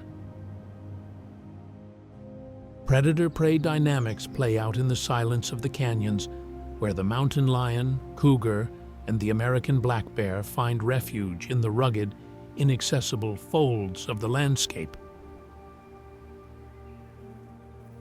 A unique biological feature of this region is its status as a bee hotspot. The monument is home to over 650 species of native bees, many of which are specialists that have co-evolved with specific desert wildflowers like the astragalus, milkvetch. These tiny engineers are the invisible foundation of the ecosystem, ensuring the pollination of the flora that holds the desert soil together. To observe the monument's ecology is to see a system of islands in the sky and hidden gardens, where every species occupies a precise niche in the vast, colorful staircase of the earth. The human history of Grand Staircase-Escalante is a chronicle of people moving through a landscape that offers no easy passage. For thousands of years, the ancestral Puebloan and Fremont cultures utilized these canyons as a seasonal resource, leaving behind a subtle but profound record of their presence. Unlike the massive stone cities of other regions, the archaeology here is more intimate. Small granaries tucked into high ledges, scattered lithic scatters of chert and obsidian, and rock art panels that depict a world of spirit and hunt. The Escalante River corridor served as a vital thoroughfare, a place where the air still carries the quiet weight of civilizations that thrived on the margins of the desert. In the late 19th century, the monument became the site of one of the most remarkable feats of pioneer engineering, the Hole-in-the-Rock expedition. In 1879, a group of Mormon pioneers attempted to forge a shortcut to southeastern Utah, a journey that required them to blast and chisel a passage through a narrow crack in the sheer cliffs of the Glen Canyon rim. A sub-destination that anchors this era is the Hole-in-the-Rock Road, a rugged track that follows their original route. To stand at the hole itself is to smell the dry, oxidized iron of the rock and feel the vertigo of the drop, a sensory testament to the desperation and discipline of those who viewed this broken land as a path to a promised home. Deep Time is the true architect of the monument, which serves as a nearly continuous record of 200 million years of Earth's history. The Grand Staircase is a sequence of sedimentary rock layers that step upward in age and elevation. The Kaiparowitz Plateau, a massive feature within the monument, is considered one of the most significant sites in the world for late Cretaceous fossils. This wasn't always a desert. It was once a lush coastal plain on the edge of a great interior seaway. Paleontologists have unearthed thousands of fossils here, including unique species of tyrannosaurs, ceratopsians, horned dinosaurs, and ancient turtles that were preserved in the river silts of a lost world. The Escalante portion of the name honors Silvestre Veliz de Escalante, the Spanish priest who explored the region in 1776, though he never actually reached the river that now bears his name. The land was so rugged, it remained the last place in the lower 48 states to be officially mapped by the Powell Survey in the 1870s. Today, the monument represents a transition from the mapped world to a wilderness where the geology is the only reliable guide. To look across the pink cliffs at sunset is to see the physical wreckage of the Cenozoic era, a time when the Earth was being uplifted and eroded into the magnificent, fractured staircase we walk upon today. The architecture of Grand Staircase-Escalante is defined by a culture of low-impact presence, where the human footprint is intentionally dwarfed by the sheer scale of the geology. In this vast wilderness, the most significant structures are not modern buildings, but the ancient stone granaries and dwellings of the ancestral Puebloan and Fremont people.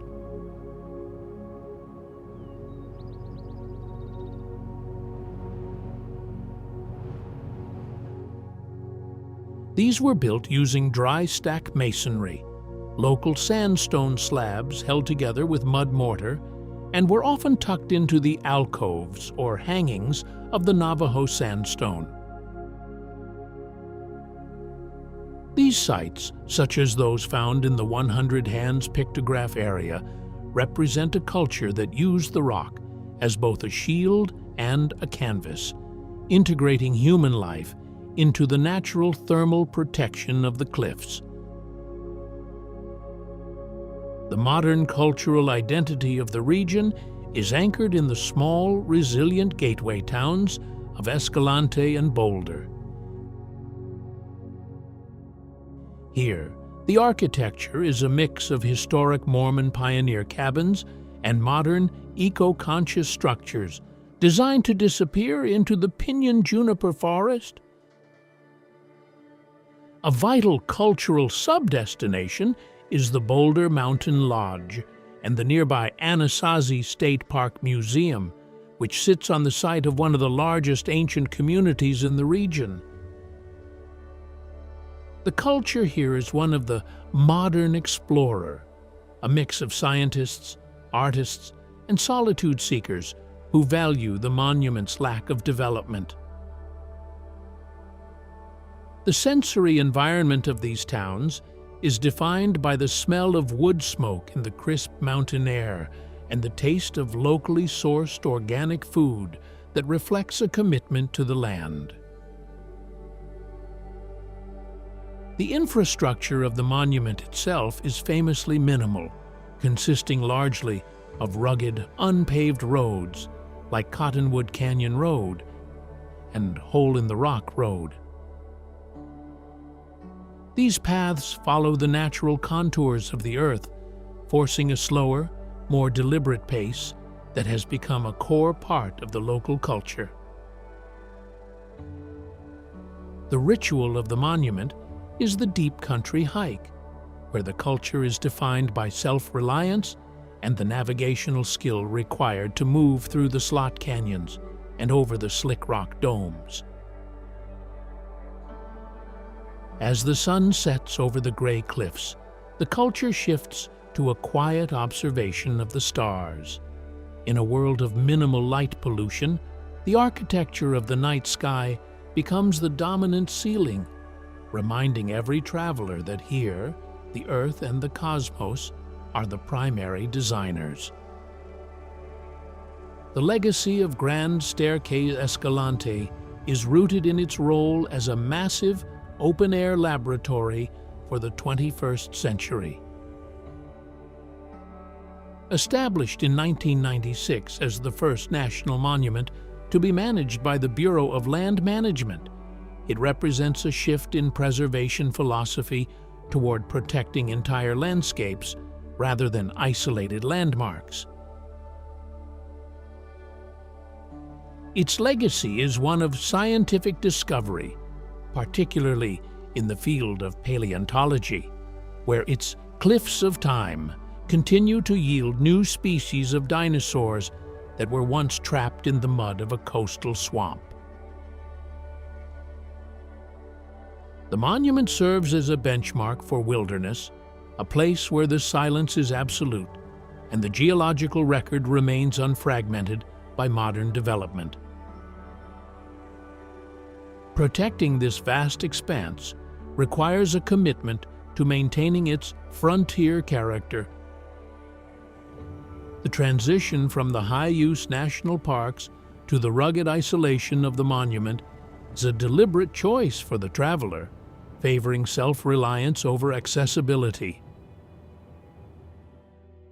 The management of the Escalante River corridor and the fragile cryptobiotic soil is a constant effort to balance the modern explorer with the preservation of a landscape that was the last to be mapped in the country. The legacy here is the preservation of the unknown, ensuring that there are still places where the Earth can be experienced in its raw, unedited state. As we leave the multi-layered terraces of the Grand Staircase and the deep winding slots of the Escalante, the road pulls us toward the highest step of the plateau system. We trade the vast horizontal horizons for a vertical world of pink and orange spires. The landscape shifts from the wide-open wilderness of the monument to a high-altitude forest of stone where the geology has been sculpted into thousands of delicate tapering pillars. We are entering a region where the water and ice have collaborated to turn a mountainside into a silent, frozen cathedral of color. Next stop, Bryce Canyon National Park. Ascending the final, highest step of the Grand Staircase, we reach the rim of the Ponsaugunt Plateau. The road pulls us through dense forests of ponderosa pine until the earth suddenly drops away into a vast, silent amphitheater of stone. We have arrived at Bryce Canyon, which, despite its name, is not a canyon carved by a river, but a series of giant natural bowls etched into the eastern edge of the plateau. The air here is thin, cold, and remarkably crisp, carrying the scent of Douglas fir and the faint, dusty smell of pulverized limestone. The geology of Bryce Canyon is a spectacular display of frost wedging and chemical weathering. The landscape is carved into the Claren Formation, a layer of limestone and siltstone deposited roughly 50 million years ago in a system of ancient lakes. The defining feature of this park is the hoodoo, a tall, thin spire of rock that protrudes from the bottom of the arid basins. These spires are formed as water seeps into cracks in the plateau rim, freezes, and expands, prying the rock apart over thousands of winters. Rainwater, made slightly acidic by atmospheric carbon dioxide, then dissolves the limestone, smoothing the hoodoos into their characteristic tapering shapes. The first impression of the Bryce Amphitheater is one of overwhelming color and repetition. Thousands of hoodoos stand in rows like a frozen terracotta army, their hues shifting from pale cream and soft pink to a deep, vibrant orange. This forest of stone is divided into distinct windows, fins, and bridges, creating a vertical labyrinth that seems to defy gravity. The temperature here is a constant variable. Even in the height of summer, the high altitude ensures that the mornings are biting and cold, while the afternoon sun reflects off the white and orange walls, creating a radiant, shimmering heat within the depths of the amphitheater. It is a landscape of delicate fragility, where the earth is being meticulously sculpted and erased by the very water that sustains it. The ecology of Bryce Canyon is a story of life thriving across 3 distinct climatic zones, dictated by the dramatic change in elevation from the plateau rim to the canyon floor.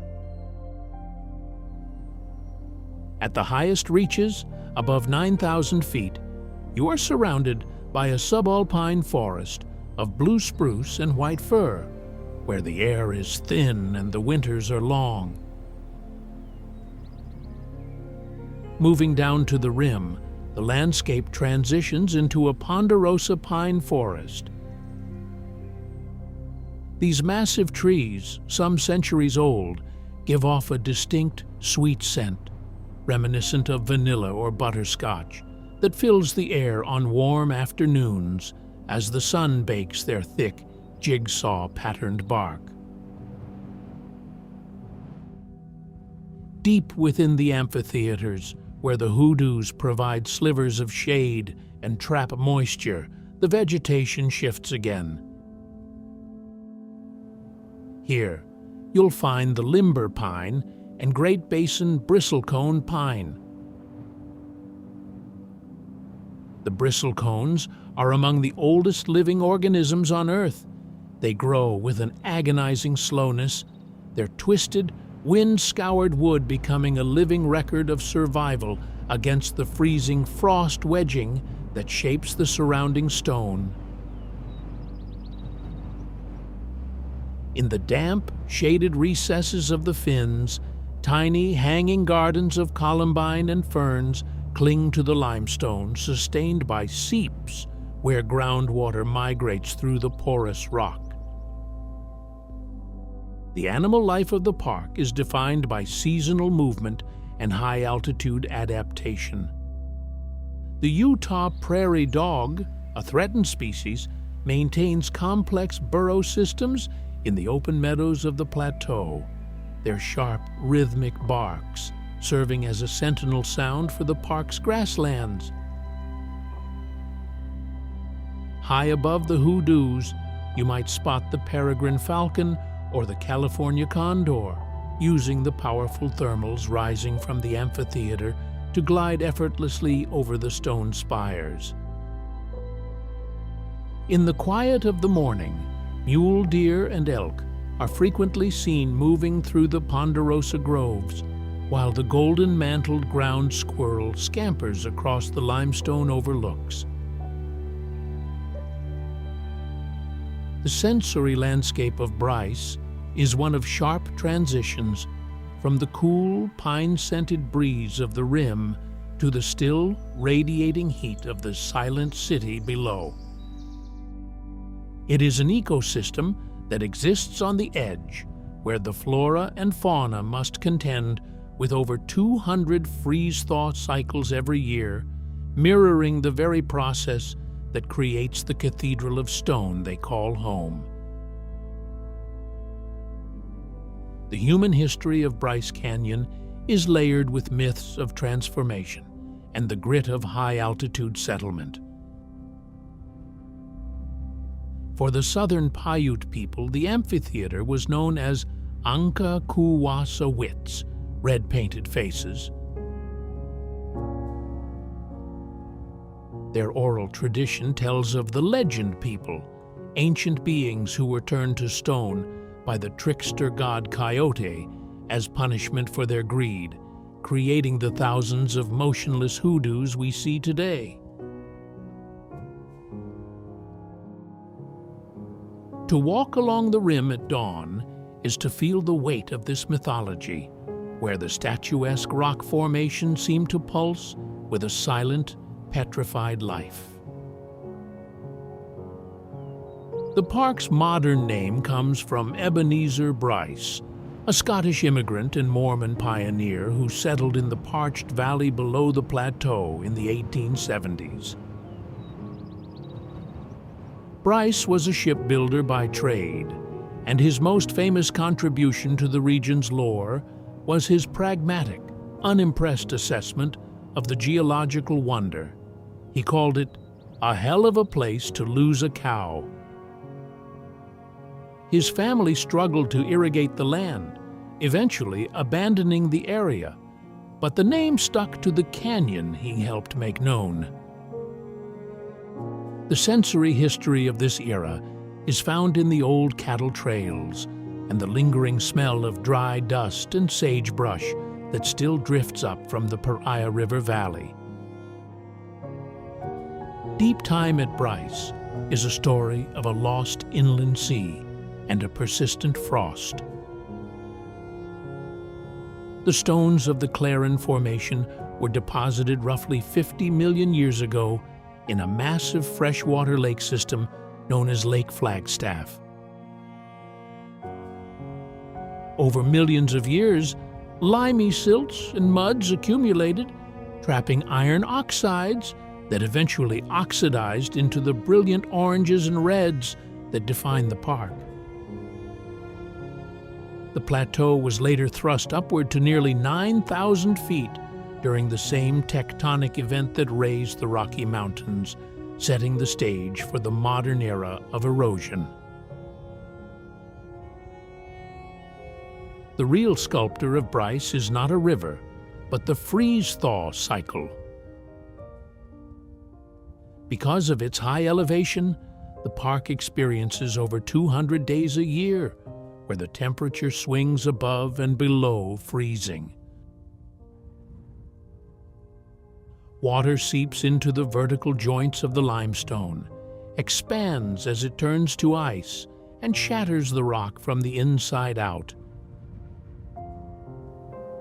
This process creates fins, which then erode into windows and finally collapse into the individual hoodoos.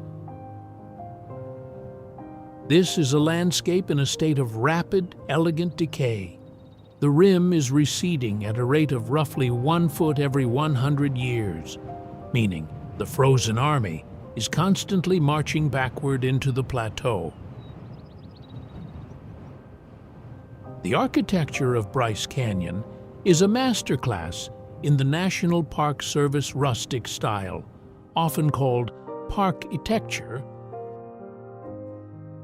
This design philosophy, popularized in the 1920s and 30s, dictates that man-made structures should harmonize with the natural environment by using local materials and handcrafted techniques. The crown jewel of this style is the Bryce Canyon Lodge, designed by architect Gilbert Stanley Underwood. Constructed from massive ponderosa pine logs and local limestone, the lodge feels like a natural extension of the forest. Inside, the air carries the comforting, timeless scent of polished wood and stone hearth smoke, a sensory anchor that bridges the gap between the wild amphitheater and human comfort. Cultural life in the park is defined by a ritual of perspective. Visitors from around the globe participate in a collective, quiet movement along the rim at sunrise and sunset points.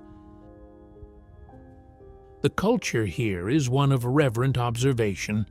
As the light hits the hoodoos at a low angle, the shadows lengthen and the limestone appears to glow from within, a phenomenon that has inspired countless painters and photographers.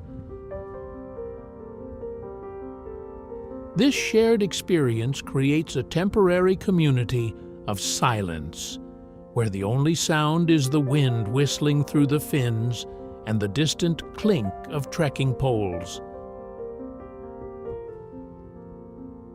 A vital subculture of Bryce Canyon is its dedication to the night sky. Because of its high elevation and extreme distance from urban centers, it possesses some of the darkest skies in North America. The park hosts an annual astronomy festival where the culture shifts from the orange stone of the day to the velvet blackness of the night.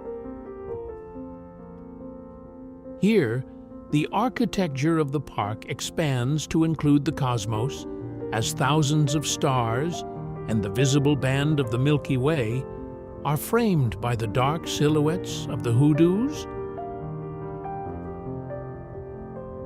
This commitment to dark sky preservation ensures that the park remains a sanctuary for both the human imagination and the nocturnal wildlife that relies on a world without artificial light. The legacy of Bryce Canyon is one of managed fragility, where the goal is to protect a landscape that is effectively eroding before our eyes. Since its establishment as a national park in 1928, the focus has been on preserving the delicate hoodoo forests from the physical impact of millions of visitors. The park's legacy is inextricably linked to the park-itecture movement, which proved that human tourism could coexist with a sensitive environment through thoughtful, low-profile design. It stands as a testament to the idea that some of the most spectacular things on Earth are also the most temporary, requiring a specialized stewardship that values the process of change as much as the preservation of the form. Protecting this high-altitude sanctuary involves a rigorous commitment to air quality and dark sky integrity. Because the visibility at Bryce can exceed 100 miles on a clear day, the park acts as a sentinel for the environmental health of the entire Colorado Plateau. The transition from the brilliant, high-contrast oranges of the day to the deep, starlit clarity of the night is perhaps the park's most profound legacy.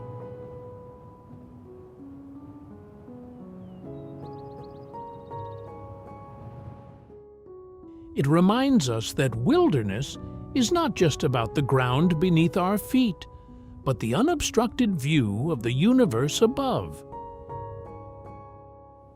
As we descend from the Pensacola Plateau, leaving the frozen army of hoodoos behind, the road pulls us toward the lowest step of the Great Staircase.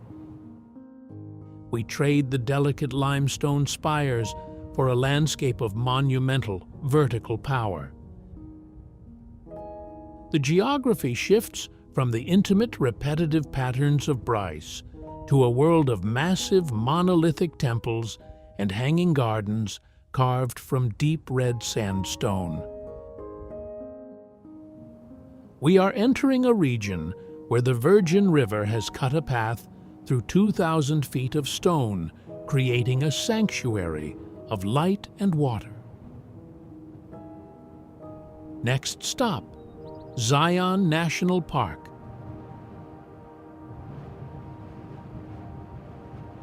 Descending from the high, cold rim of Bryce, the road pulls us down through the steps of the Grand Staircase until the earth rises in monumental, vertical walls of deep red and pale cream.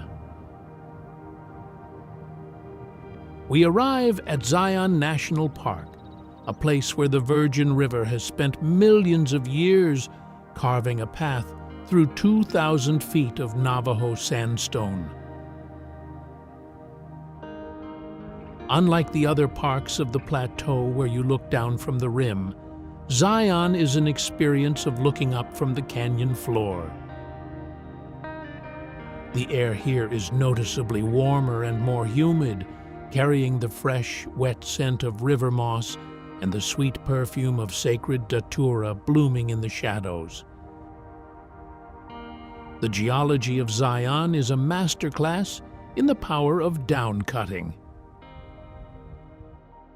The Virgin River is a steep, fast-moving architect that carries tons of sediment downstream every year, acting like a sandpaper ribbon that grinds through the stone.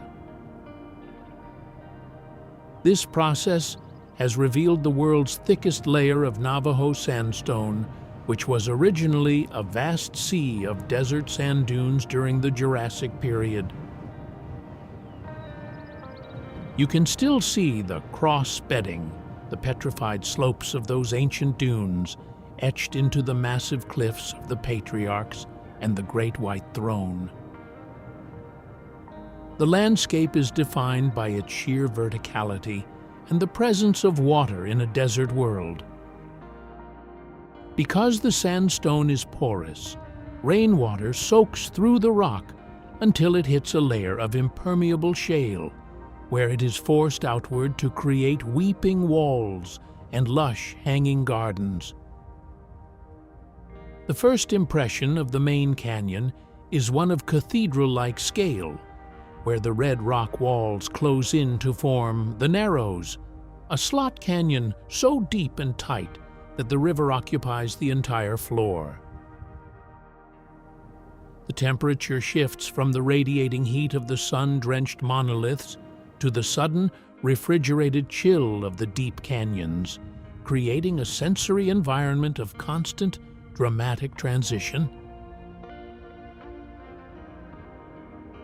The ecology of Zion National Park is a vivid paradox, where the harsh dryness of the Mojave Desert meets the lush, spring-fed abundance of a riparian oasis.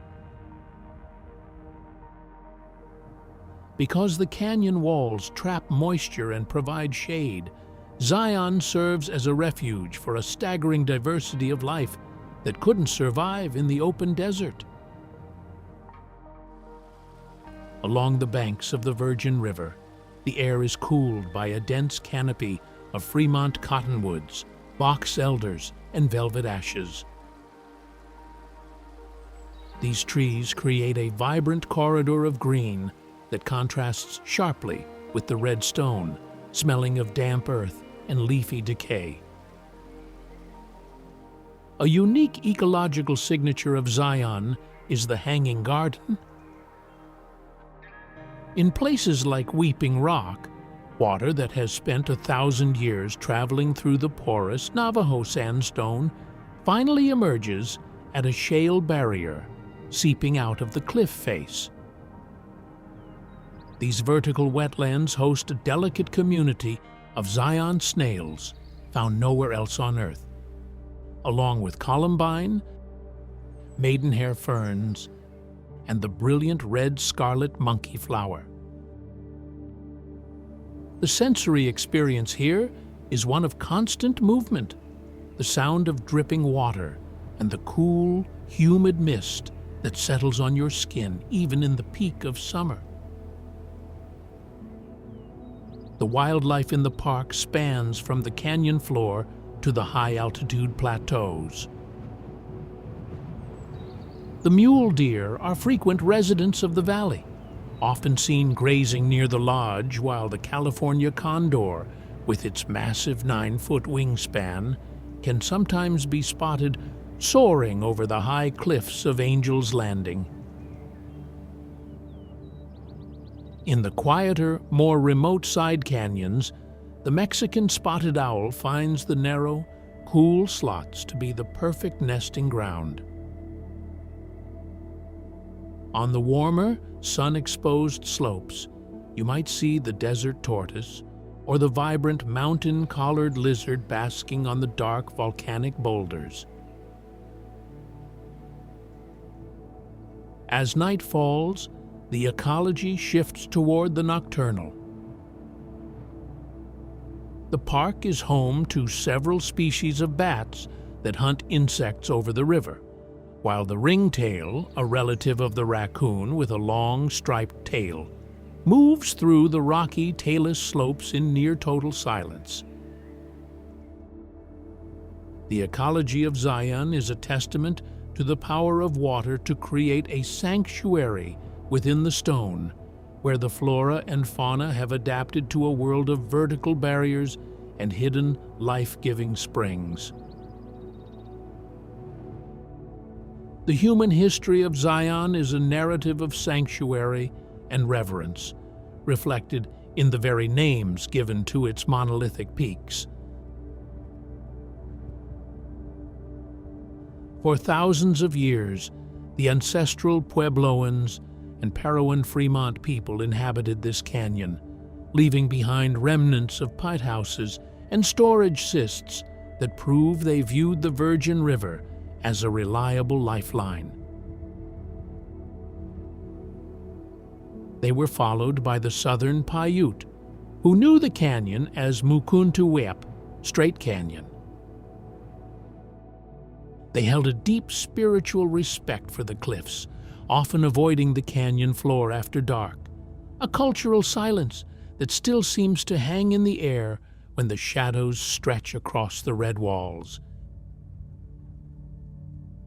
In the mid-19th century, Mormon pioneers arrived in the valley, seeking land to farm and a place of refuge. It was Isaac Bihunin who is credited with naming the canyon Zion, a biblical reference to a place of peace and safety. These settlers established small, rugged farms, planting orchards and corn in the river silt. The sensory history of this era is found in the stone-lined irrigation ditches and the historical Cable Mountain Draw Works, a massive wood and wire system used to lower lumber from the high plateaus directly into the canyon. This pioneer era transitioned into a protective one when the area was designated a national monument in 1909 and later a national park in 1919, ensuring the temples of stone remained untouched by industry. Deep Time at Zion is an epic of wind and water. The towering cliffs are composed of Navajo sandstone, a geological record of the largest sand dune desert in the history of the planet. During the Jurassic period, this region was a vast Saharan-scale erg. Over millions of years, these dunes were buried and lithified into stone, preserving the cross-bedding, the sloping lines of the ancient dunes that are visible today as sweeping, diagonal patterns in the rock. The deep red color comes from iron oxide, hematite, that leach through the sand, while the white caps at the top of the canyon represent a cleaner, iron-poor phase of the desert's history. The modern landscape is the result of the Laramide orogeny, the same tectonic event that uplifted the entire Colorado Plateau. As the land rose, the Virgin River was energized, gaining the speed and power necessary to cut straight down through 2,000 feet of sandstone. This is a young landscape in geological terms, meaning the erosion is still happening at a rapid pace. Flash floods continue to widen.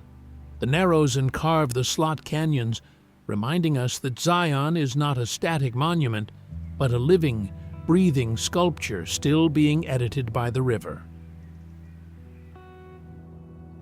The architecture of Zion is a study in organic integration, where the man-made structures are designed to be humble guests in a landscape of giants. The defining cultural and architectural anchor is the Zion Lodge, originally designed by Gilbert Stanley Underwood in the 1920s. Following the park-itecture philosophy, the lodge utilizes massive timbers and local stone, intended to mirror the textures of the surrounding cliffs. Although the original lodge was destroyed by fire and rebuilt, the aesthetic remains one of rustic permanence, a place where the smell of cedar wood and the cool touch of flagstone floors provide a human-scale sanctuary within the towering red walls. A unique architectural feat of the park is the Zion Mount Carmel Tunnel, completed in 1930. This 1.1-mile tunnel was blasted directly through the sandstone to connect Zion with Bryce and the Grand Canyon. What makes it culturally significant are the galleries, massive windows cut into the side of the cliff that allow travelers to catch fleeting, cinematic glimpses of the canyon as they drive through the dark heart of the mountain. This engineering marvel represents a culture of the 1930s that sought to reveal the landscape through dramatic, carefully choreographed experiences, turning a road trip into a theatrical journey. The modern culture of Zion is defined by the canyoneer and the seeker. Because the park is famous for the Narrows and Angel's Landing, the local culture revolves around high-stakes navigation and physical challenge. In the town of Springdale, the gateway to the park, the atmosphere is a blend of rugged outdoor expertise and artistic appreciation. The sensory environment is filled with the sound of the shuttle buses, a culture of sustainability implemented to reduce traffic, and the sight of hikers draped in specialized canyon gear, neoprene socks, and wooden walking sticks. It is a place where the cultural ritual is the pilgrimage to the water, where thousands of people from around the world walk into the river to experience the intimacy of the stone closing in overhead. The legacy of Zion is defined by its transition from a remote pioneer refuge to one of the most visited sanctuaries in the world. As the flagship of the Utah parks, Zion's greatest challenge and its most modern legacy is the management of its own popularity. The park was a pioneer in sustainable tourism, implementing a mandatory shuttle system in 2000 to remove thousands of cars from the narrow canyon floor. This decision restored the silence of the canyon, ensuring that the sound of the Virgin River and the calls of the canyon wren remain the dominant acoustic signatures of the landscape. Protecting the park today involves a delicate balance between providing a transformative human experience and preserving the fragile riparian ecosystems. The legacy of Zion is seen in the protection of the weeping walls and the unique species, like the Zion snail, that exist nowhere else.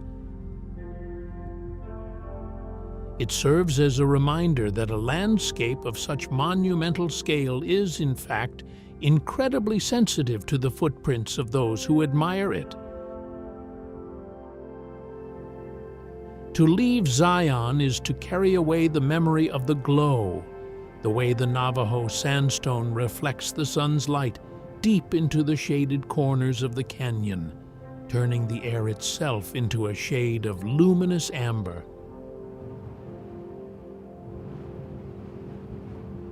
As we leave the towering temples and hanging gardens of Zion, the road pulls us west and south, away from the high plateaus and toward the lower, hotter reaches of the Mojave Desert. We are leaving the world of massive sedimentary layers and entering a landscape of ancient, metamorphic complexity. The geography transitions from the vertical sanctuary of red rock to a vast open basin of singing sand dunes and twisted, prehistoric-looking trees. We are moving toward a land of extremes, where the earth drops below sea level and the heat creates a shimmering, silver veil over the horizon. Next stop, Death Valley National Park. Leaving the vertical sanctuary of Zion, the road pulls us west across the state line, where the high plateaus of the Colorado Plateau crumble into the Basin and Range Province. We arrive at Death Valley National Park, a landscape of staggering extremes and geological honesty. This is a place where the Earth's crust has been stretched so thin that the valley floor has literally dropped below sea level. The air here is a physical presence, dry, heavy, and often shimmering with a heat that smells of parched minerals and ancient sun-baked salt. The geology of Death Valley is a story of extensional tectonics. While the parks we visited previously were shaped by uplift and water erosion, Death Valley is being pulled apart. The mountains on either side, the Amargosa and Panamint ranges, are rising while the valley floor sinks, creating a graben, or a dropped block of crust. The centerpiece of this collapse is Badwater Basin, the lowest point in North America at 282 feet below sea level. Here, the landscape is a blindingly white expanse of salt flats, where the ground is crystallized into hexagonal polygons by the repeated evaporation of ancient lakes. The landscape is defined by its vast, raw visibility. Without a dense carpet of vegetation to hide it, the Earth's skeleton is fully exposed. You can see the artist's drive, where volcanic ash and minerals have painted the hills in shades of turquoise, pink, and gold, and the mesquite flat sand dunes, where the wind has gathered the pulverized remains of mountains into soft, shifting peaks. The temperature is a dominant geological force. The extreme heat causes the rocks to expand and contract, contributing to the mechanical weathering that creates the sharp, jagged alluvial fans at the base of the mountains. It is a world of mirage and monument, where the horizon is often a wavering silver line, and the scale of the basin makes everything else feel ephemeral. The ecology of Death Valley is a masterclass in the biological extreme, where life has been forced to evolve specialized survival strategies found nowhere else on the planet. Despite being the hottest and driest place in North America, the park is home to over 1,000 species of plants. On the valley floor, the air is often still and carries the faint, resinous scent of creosote bush. These ancient shrubs are among the oldest living things in the world, cloning themselves in circular rings that can survive for thousands of years by essentially claiming the soil around them to prevent competition for precious water. The sensory experience of Death Valley's flora is most dramatic during a superbloom.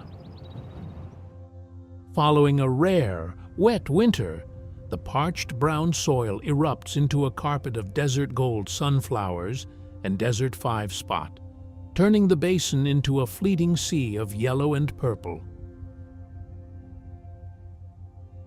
In the more permanent wet zones like Salt Creek, you encounter a biological miracle, the Death Valley pupfish. These tiny, iridescent blue fish are survivors of the Pleistocene era, living in water that can be 6 times saltier than the ocean and reach temperatures near 42 degrees Celsius. Their existence in an evaporating basin is a reminder that the desert is an archive of ancient life. Wildlife here is largely defined by the nocturnal shift. To avoid the radiating heat of the day, animals like the kit fox and the kangaroo rat emerge only when the sun drops behind the Panamint Range. The kangaroo rat is a marvel of efficiency, synthesizing all the moisture it needs from dry seeds and never needing to drink a drop of liquid water. In the higher, cooler elevations, the desert bighorn sheep navigate the jagged peaks, having adapted to survive significant fluctuations in body temperature. The desert tortoise remains a symbol of patient survival, spending up to 95% of its life underground in burrows to escape the surface extremes, while roadrunners dart across the salt flats, utilizing specialized glands to excrete excess salt from their systems. The sensory transition in Death Valley is one of silence and resilience. As the evening air cools, the smell of the dry earth intensifies, and the sound of the wind moving through the salt-crusted pickleweed becomes the only heartbeat in the basin. The human history of Death Valley is a chronicle of profound spiritual connection followed by a period of desperate survival and industrial extraction. For the Timbisha Shoshone people, this valley is Tumpisa, meaning rock paint, referring to the red ochre found in the mountains. Unlike the 19th century explorers who saw the valley as a wasteland, the Timbisha viewed it as a bountiful homeland, moving seasonally between the valley floor and the cooler high country. Their presence is a record of sophisticated adaptation, a culture that understood the hidden water sources and the life cycles of the mesquite bean. The park's modern name was coined by a group of gold seekers, the 49ers, who became trapped in the basin in 1849 while seeking a shortcut to the California gold fields. They suffered through a brutal winter of starvation and thirst, and as they finally climbed out over the Panamint Range, one of them reportedly turned back and said, "Goodbye, Death Valley." This era left behind a sensory legacy of ghosts, the ruins of boomtowns like Rhyolite, where the smell of sun-bleached timber and the sight of rusted machinery serve as a monument to the fleeting nature of human ambition in a landscape that actively resists settlement. In the late 1880s, the history of the valley shifted toward the industrial with the discovery of white gold, borax. The Harmony Borax Works became the center of a massive operation, utilizing the famous 20 mule teams to haul heavy loads of ore across 165 miles of scorching desert to the nearest railroad. This period introduced a new sensory layer to the valley, the sound of cracking whips, the rhythmic trudge of 40 mules, and the metallic tang of the processing plant. It was this industrial era that eventually gave way to the valley's recognition as a national monument in 1933, as the Borax Kings realized the land's scenic value far outweighed its mineral wealth. Deep time is the ultimate protagonist of Death Valley, providing a window into the Earth's most violent and creative processes. The valley floor is part of the Bison and Range Province, a region where the Earth's crust is being stretched and thinned. This extension has caused massive blocks of the crust to drop down while others tilt upward, creating the dramatic steps of the mountains. At the racetrack Playa, the history of the Earth is written in the movement of sailing stones, rocks that slide across the dry lake bed, leaving long trails behind them. While the mechanics involve rare combinations of ice and wind, the effect is one of geological mystery, a reminder that in Death Valley, even the stones are in a state of slow, patient transition. The architecture of Death Valley is a study in thermal survival, where the built environment must endure temperatures that can soar to 54 degrees Celsius, 130 degrees Fahrenheit. The defining cultural sub-destination, Scotty's Castle, a sprawling Mission Revival-style mansion built in the 1920s in the northern part of the park. Using thick concrete walls, cooling tiles, and a sophisticated underground refrigeration system, the castle was designed to be a high desert oasis.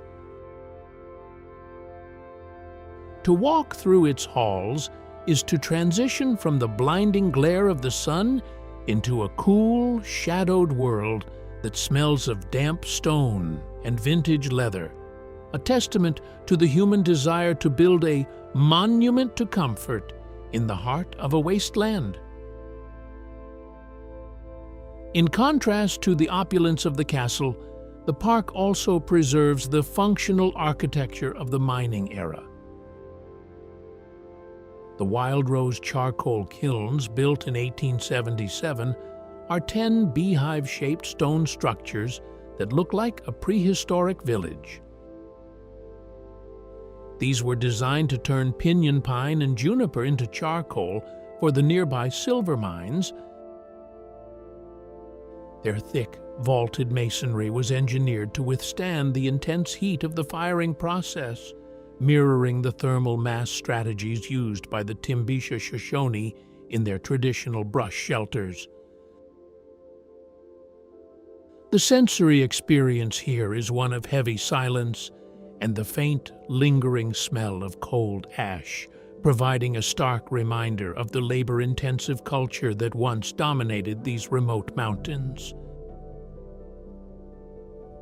The modern culture of Death Valley is defined by the extremophile, a mix of scientists, endurance athletes, and stargazers who come to test the limits of human and planetary boundaries.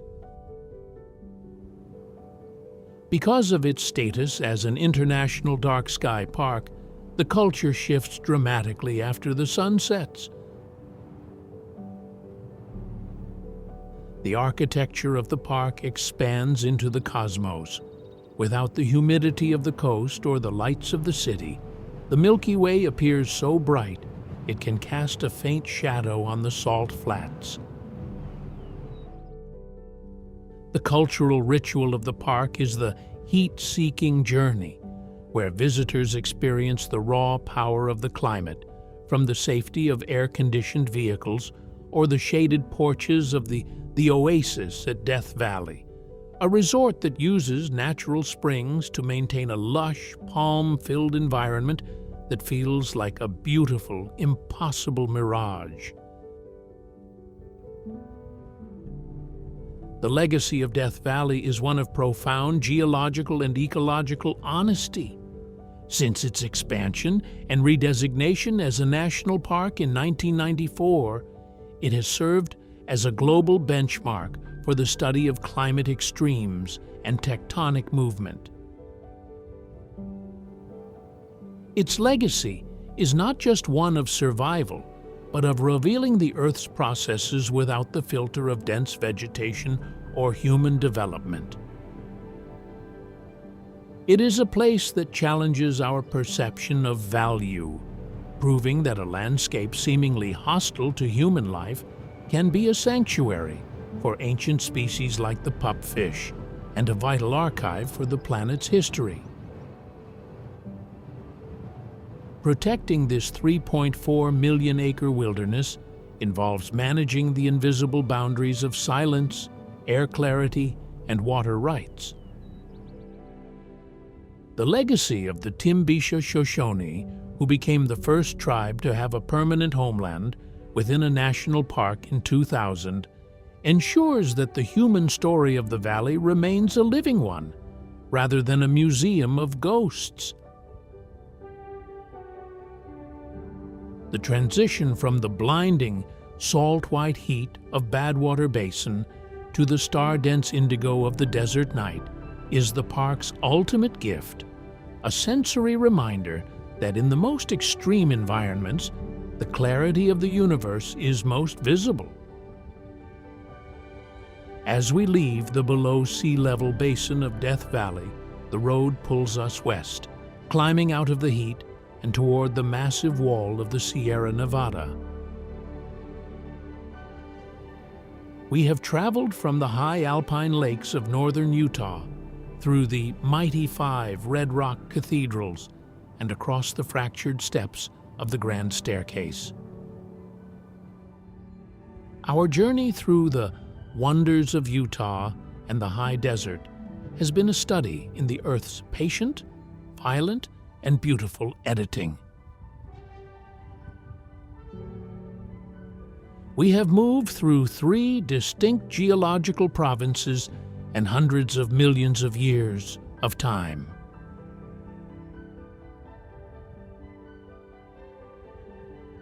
Behind us lies a trail of salt, sand, and stone, a journey across the era trails that has redefined the scale of the world.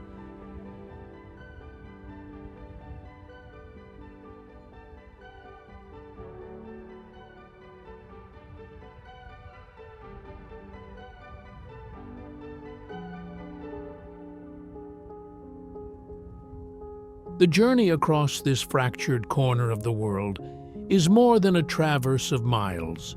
It is a descent through the layers of the Earth's memory. From the turquoise high-altitude waters of Bear Lake to the salt-crusted silence of Badwater Basin, we have moved through a landscape that does not merely exist but speaks. It is a dialogue written in the cross-bedding of ancient dunes, the frost-wedged cathedrals of Bryce, and the down-cut sanctuaries of Zion. We have seen how water, even in its scarcity, remains the master architect, sometimes carving a 2,000-foot canyon, sometimes sustaining a single ancient pupfish in a sun-baked pool. What remains after the dust settles is the sense of our own scale. In the wonders of the West, time is not measured in hours or days, but in the slow recession of a cliff face and the steady uplift of a plateau. The legacy of these lands is a reminder that we are temporary witnesses to a planetary drama that has been playing out for eons. As the sun sets over the Sierra Nevada, casting long violet shadows back across the desert we have just crossed, the trails we followed are not erased. They are simply waiting for the next season of ice and heat to continue their patient work. The road ahead may be paved or dirt, high altitude or below sea level, but the lesson of the Southwest remains. The Earth is always telling its story, if only we are quiet enough to listen. If you enjoyed this journey with Era Trails, take a moment to like the video and subscribe. It helps us keep making documentaries that slow down and actually look at the world. Until next time, travel safe. Take care of the places that take care of you. See you again on the next trail.